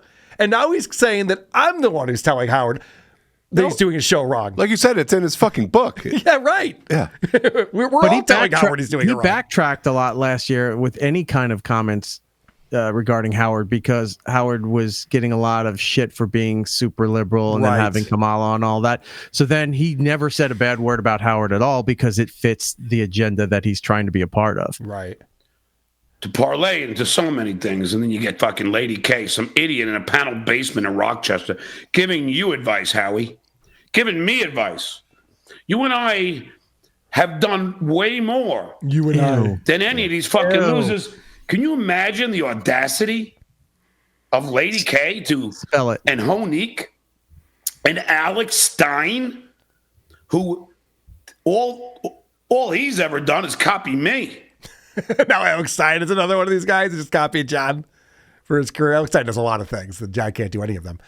So I love that all of a sudden now him and Howard are teaming up. It went from I heard that Howard We're on the watches same me level to I'll come visit you guys. And by the way, we should probably team up and go after Lady K and Monique from Radio Gug. You ready? Let's do He's got that in his head. I'll go into Manhattan. I'm going to sit there in the room. We're going to pontificate about everything. We're going to go. JD will bring in clips of Carl's show. We'll sit there, and this will fill at least an hour on Howard's show. This is the thing that John does because of his narcissism, because he's a child, because he's 6 years old still. He fantasizes about things, and he does it out loud. He has these wild fantasies that he can't wait to tell you about. And I don't think any of these things are going to happen. Scola! So after he's talking to Howard, look at he's drooling on himself. I mean, hell. He just drooled all over himself. But anyway, so Howie, I'm coming out. Hopefully we could hook up. And I'm glad you enjoy this show. Could you imagine if he shows up in front of Howard's house like he did for Melton's house? Right. He's just showing up this big gated mansion in the Hamptons. He's got the fucking iPod deck above his head screaming. I think a neighbor will probably alert authorities where Howard lives. I don't think it'll go down the same way it did in Vegas. Howard invites George Clooney and John Bon Jovi over to his house. John just drooled on himself and went, so when am I coming over? I must have missed the invite. It's fucking crazy. He lives in a whole different world than the rest of us. It's fun. So now John is obviously very upset with Chad Zumock. Yeah. And he's got a rumor. He's got the rumor mill going about Chad. So Chadley's taking Ozempic. Chadley's taking Ozempic. What a pussy boy. Zumock. Oh, Zumock. Chad's on Ozumock. Chad is taking Ozumock. Wow, go figure. You just gave Chad a t-shirt. Go figure, Chadley. Wow. Let's see. Let's see, Chadley. Make sure I got everything out of there. What does that say, Chadley? What does that say? What does that say, Chadley?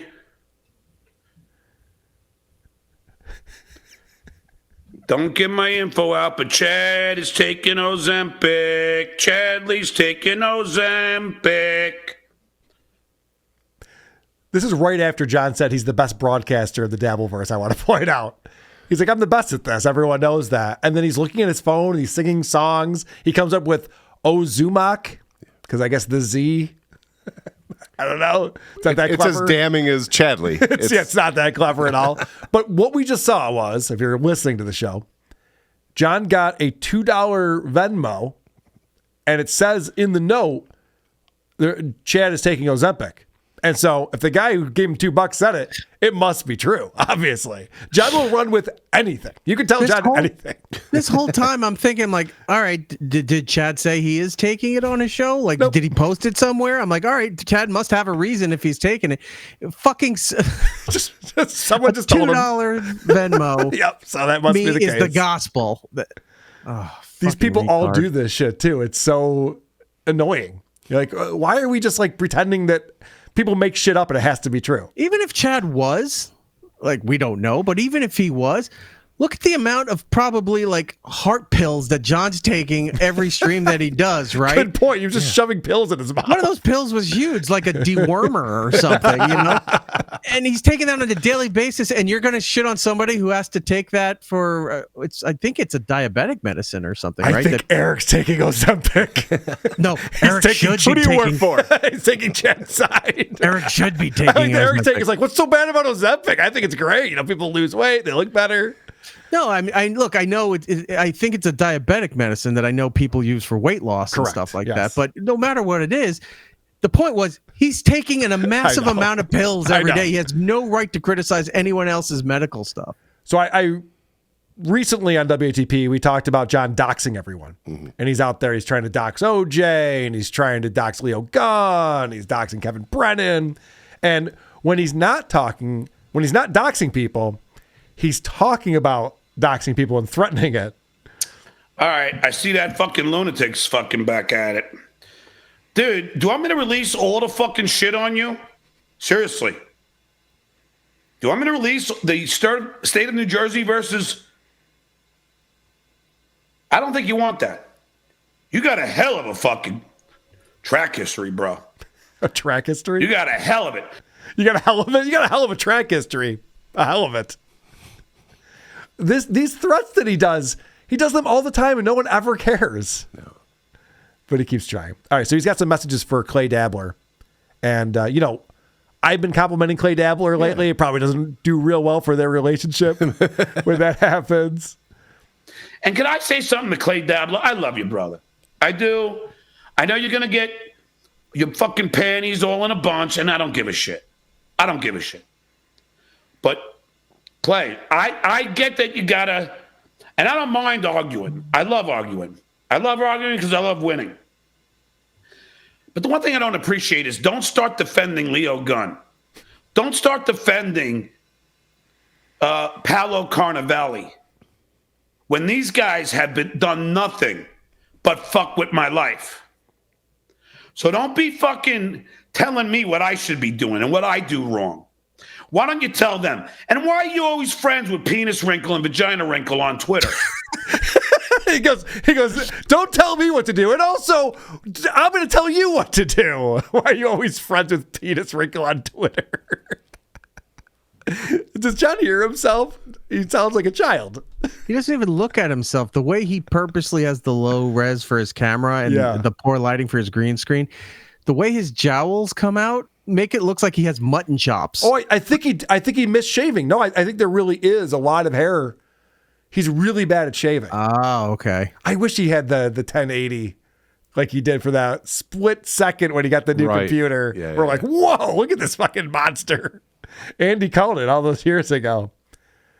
John is so hurt about Clay Dabbler.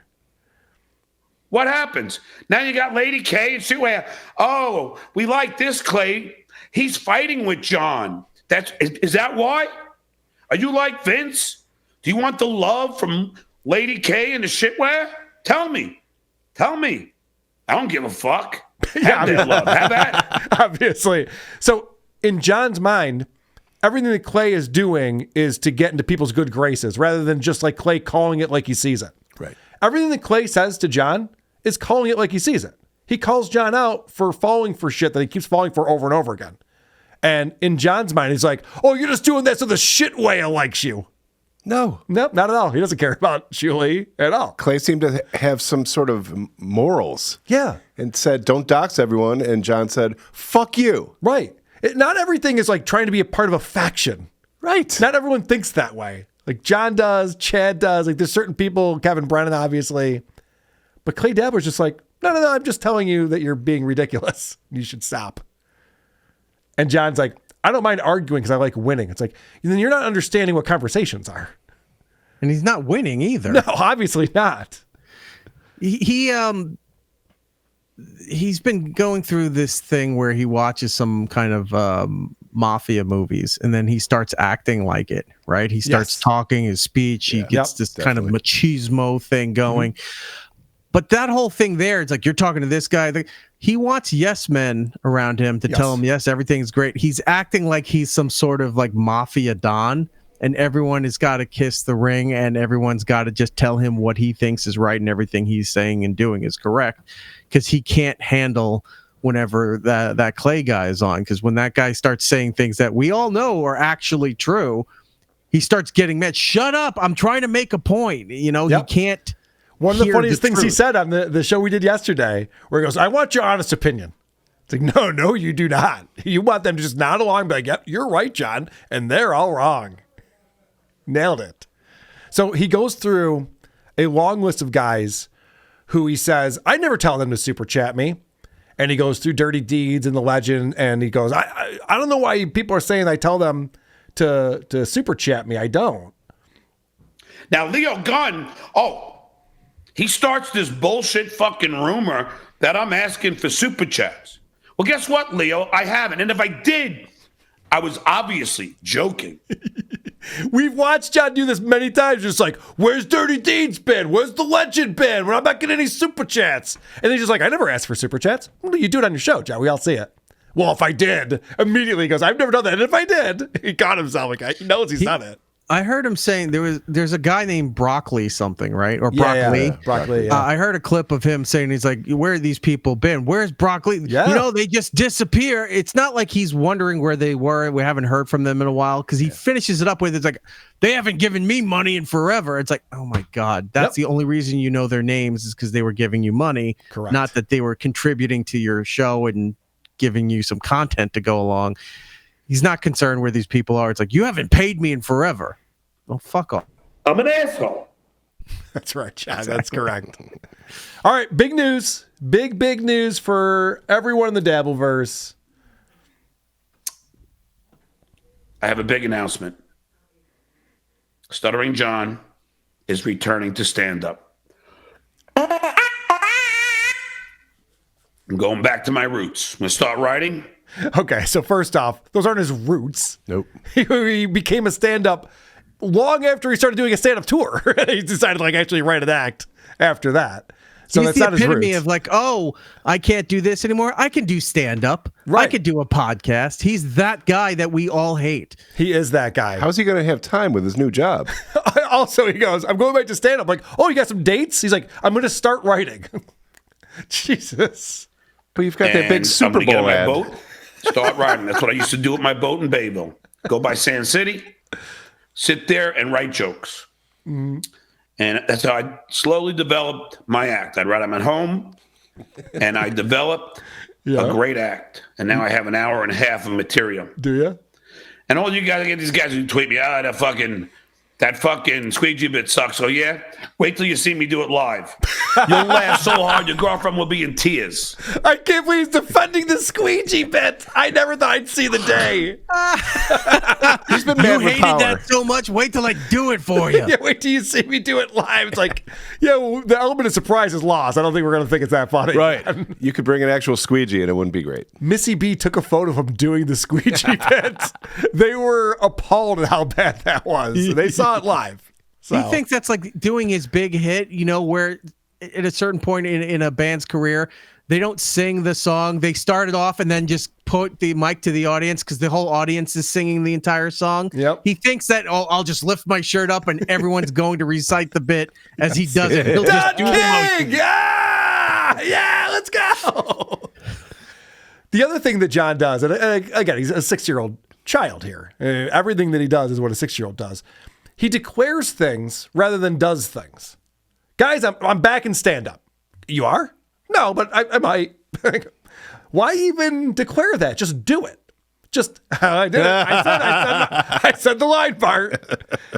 Why even say I'm going to go back into stand-up? Why not write a bunch of jokes, put together an act, and then surprise us with a gig that you have or something? So stupid.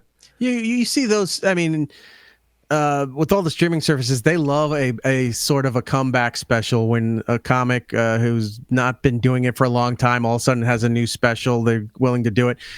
They all have the same story. It's like, yeah, I haven't done stand-up in so many years, but I never stopped writing. You know, I've had years of material. I would sit there and write, and I finally like, you know what? I think I want to give it a go and go back at it again.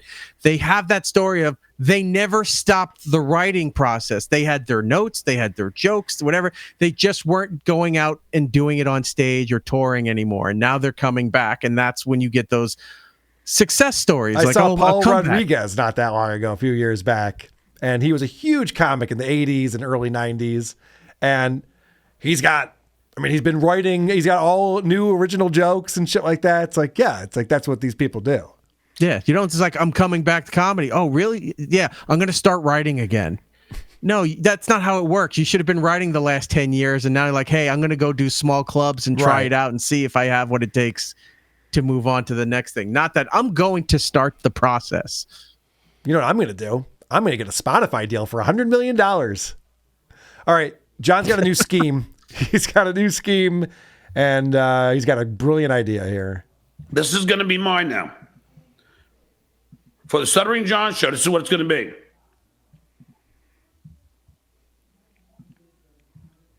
This copyrighted telecast is presented by the authority of the Office of the Commissioner of Baseball, may not be reproduced or retransmitted in any form, and the accounts and descriptions of this game may not be disseminated without express written consent. Well, guess what, shitware? That's what I'm going to be doing. I'm getting the copyright attorney to make sure that my show cannot be rebroadcast and disseminated without the written consent of the Stuttering John podcast. Do you realize that's going to end you? Now, how do I know that that's never going to happen? I'll pay the money to do it, and I'm doing it. All right, two things. Definitely not. Yeah, please. One, he already tried doing this. Yes. Remember, he used to do it live, like a live read at the beginning of his show, and He it had the did banner. nothing. Yeah, he's done Two, this. Dum here doesn't know by playing the MLB copyright is still against the copyright that they still can flag your channel and your video for being against the copyright. That's hilarious. I was using it as an example. I was looking up to you guys. Come on. This is hilarious. This is how dumb John is right here. I finally figured it out. Fair use is one thing, but not if it's a copyrighted show. And I'll pay the money. I don't care. That's literally what fair use. It's part of the Copyright Act. It's a clause in there. He goes, yeah, you can say fair use all you want, but what if it's copyrighted? Like, no, that's literally why we talk about fair use. It gets around the copyright. But Carl, he said he figured it out. He's going to talk to an attorney and give him money. I'm sure you will. Yeah, you don't go and play a full episode of a late night talk show, but they will clip parts of it to play on the morning shows. Yes. Because it's fair use, it's entertainment, maybe it's newsworthy or something. They can get around that by saying, here's a clip of Jon Stewart on The Daily Show. Here's Seth Meyers' headlines for something. Yeah. That's how you do it. They're not playing each episode every day where the copyright gets in. It's crazy to me that John goes, I figured out how to get around this fair use thing. I'll have my show copyrighted. Again. Okay, so he's so stupid. Now he starts fantasizing about what's going to happen when he gets his show copyrighted. You'll be paying a piper if you want to use clips of my show. You're gonna have to call me and ask me. Hey, can we use this clip from your show? Fuck you, pay me. Hey, can we use that clip of you drooling? Fuck you, pay me.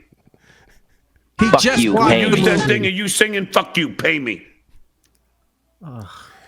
Eric's right. He just saw Goodfellas. Of course. He keeps doing this. So this is now John's fantasy, is that Shuli's going to be calling him like, John, listen, I'm going to give you some timestamps. You can just give us approval on these. This is what Frog wants to play on the show today. John's like, all right, well, the drooling one's going to cost you $250. The snot in my nose, that's at least $1,000. See, John's not entirely wrong, though, when he said, you're going to be calling me about my clips from my show. Yeah, they're calling to tell you that, hey, we played this one again today, or we played this one tomorrow, and there's nothing you can do about it. Right. So John owes Vince money, as we all know, because there was a $12.5 million lawsuit. They settled out of court, and now John has to pay Vince in installments over 6 months. John has not paid anything yet. And he really, really wants to get out of paying. What I like about this clip is that John's trying to multitask. John can't even task. No. I think I heard Julie say John's biggest enemy is multitasking. This is crazy. He can't do one thing at the same time. Right. Look at this. It does suck. It does suck that you fucking, are going to hold me to this fucking money. Oh, my God. It does suck. I mean, was he looking at his wallet? That's what I thought. He's looking down. It is kind of lame. If you're my friend and you're going to start charging me, really? I mean, I don't know. That seems like dirty, Like, you're supposed to be my friend, and then you're going to charge me. I hope you reconsider this. Because if so, So now he's reading something. I mean, maybe we can work things out. Something that's bothering him. But I mean, I think it's lame that you're charging me. Now he's going to respond. Now he's typing. I mean, you don't need the money. You just spent $5,000. Mm-hmm. Yeah. 5,000. You charge me. What? 5,000. I mean, sorry.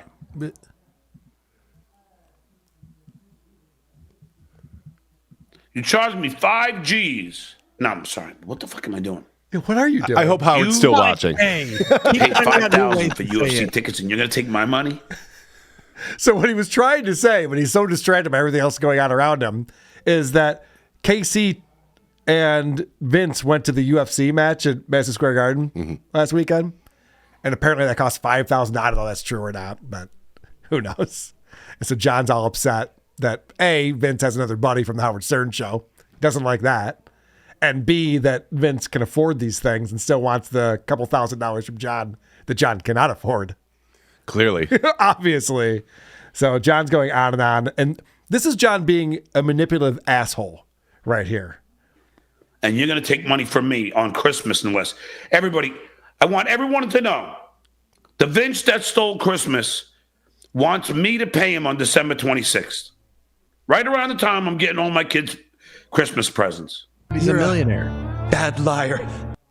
We saw this coming. Well, Vince isn't the one who wanted John to pay him on December 26th. Nope. Vince wanted John to pay him in October. Yeah. And November. Right. And December. And and I January. think Vince said, and then I'm going to hear about this. Yes, because John goes, let's make it the 26th so that I can get through Christmas. And now John's pretending that Vince is the one who set that date when it's just not true. And this is the way John thinks. This is why John said the 26th. Because that's a problem for future John. And I don't envy that guy. Yeah.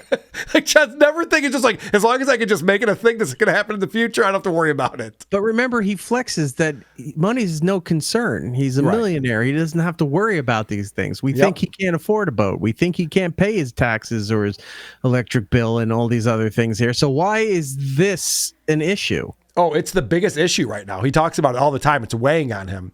He's just like, why can't you just not take the money that I owe you? I don't understand. What's the problem here? Now, if it were the other way around, it'd be very different. Oh. So someone tells John that Chad has a video coming up. I think Chad was sniping John during this show. And Chad made a video that was going to be coming up that has a title making fun of his kids. I don't know what it is because Chad takes all his videos down, so I didn't see it. But I'm sure it was something about his trans son or something was the title of the video. And so what do you think John's going to do when he sees that? Do you think he's going to be a Karen and report him to YouTube? Let's report this. So he does this in real time. We watch him report this. Let's see. Child abuse. Up on the screen. He just said, so he's looking at the thing. When you go to report a video, you have to pick what happened that you're reporting. Listen to what he says. Child abuse. Okay, John, your children are all adults. I'm sorry to tell you this. I know you want to use this as a shield. It's not child abuse. Making fun of, I think the trans son is 30 or starts close to that. You're calling that child abuse? He might have that thing where, people who have addictions and substance problems, whatever, they only tend to remember certain periods of their lives that had some clarity. So he may honestly think at times his kids are still like under 10 because that's when he was hasn't around seen them. them since they've been adults. Yeah. So I understand that part of it. But yeah, he really does think that his children are children. Yeah, if he's not around, they haven't grown up. Right. Child abuse. He just reported it for her. Next. There's so much excitement going on in the football games upstairs. All right, we got a couple more clips. Come on. Then we'll get out of here. I'm sorry. That's all I'm hearing right now is people watching football upstairs. It's a weird time for us to be doing this. So John reports it, and then? Reported that one. Let's report it again. He's going in and reporting the same video over and over again. And this is the funniest part. So Rob Saul comes on the show, and John's all excited about this message he gets. Here it is. Look, thanks for the report on YouTube. So I just reported Chad 4 times. John got an automated message from YouTube. So when you fill in a report, you get an automated message that says, we got your report. Thanks for sending it in. We'll check on it. And John shows his phone and goes, look at this. YouTube emailed me just now. Fucking moron. It's not a good look to be reporting people either, I should probably point out. No, and if they see multiple cases of you reporting the video and they find it not to be against the terms of service, that penalizes you. Yeah, it's not child abuse. Dummy. There's no child abuse going on. It's a title of a video. You can say whatever you want. It's retarded. All right, Eric, what have we done today? We've done it all. We've talked about David Lee Roth. Football game. We're missing football games, but we talked about David Lee Roth. We talked about Opie and Anthony taking over for David Lee Roth, that whole saga. We talked about darksydephil hoping to hit the goal and then some so we can eat some cheeseburgers. Opie is very upset with me, even though he doesn't know who I am. But apparently I'm a loser who just hangs out in his basement.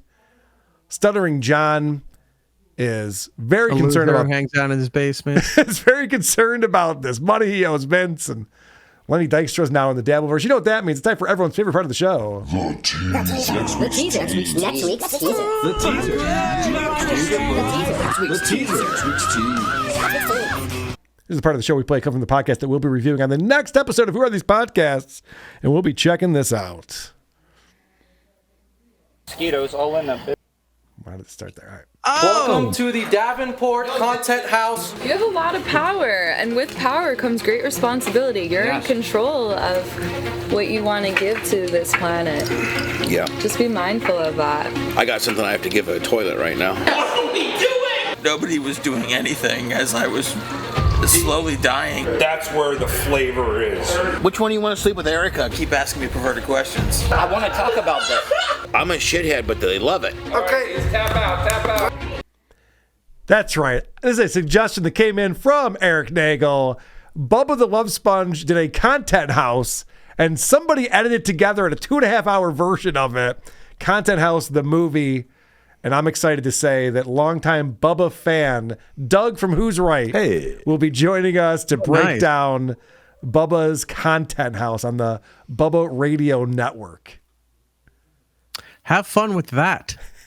When you said that to me, I immediately said that to Doug. I'm like, do you know about this? He's like, I didn't know about that. It's like, Yeah, you want to talk about it? I saw just as it posted, I was like, I got to pass this along, and I'm glad it's being put to good use. Yes, thank you for doing that. So we'll be interested to see what's going on. Eric, thank you for your time today. Your time away from your family on a weekend like this. I really appreciate it. They're upstairs watching football, so I got to get back to them. Me too. I'm with you on that one. People should check out It's Erik Nagel at It's Erik Nagel. Wherever you do that. They should, but they won't. But you can. It's over at iHeartRadio for the time being until that's all done. But YouTube, Twitch, the live shows, and then Apple, Spotify, anywhere you get your podcasts. And we credit you guys by ripping you off at the beginning of the show. Leave us a positive review. It does help out the program. And if it's a star system, then, as long as you give the 5 stars, we're cool. Put whatever else you want in there. And homage to you. But don't make fun of his weight, guys. He doesn't like that. Definitely don't make fun of him for being overweight. No, I know. I got to look into this Ozempic thing, apparently. That'd be horrible. I know. Oh, look at you with the callback. Well done, producer Chris. All right, Eric, thanks so much for coming on, buddy. Great to talk to you. Guys. Good seeing you. Chris, all the best to you and your family. Thank you. Appreciate it. We're going to hit a couple voicemails and get out of here. We do have some updated voicemails since yesterday, so check it out. Hi, Carl. Love you, love the show, as you know. This time, I'm calling in for Annie. Look at that. Annie, so happy there to hear my voice. You're wonderful, Annie. This time, I want people to go to YouTube and search for @what's-this-game. You'll find Annie's channel there. Watch all the videos. Give them a thumbs up, please. And why not comment as well? You'll find me in the comments. Let's have a bit of playful back and forth. So there you go. You're wonderful, Annie. It's a shout out to you. And also go to thecreepoff.com and vote for Carl.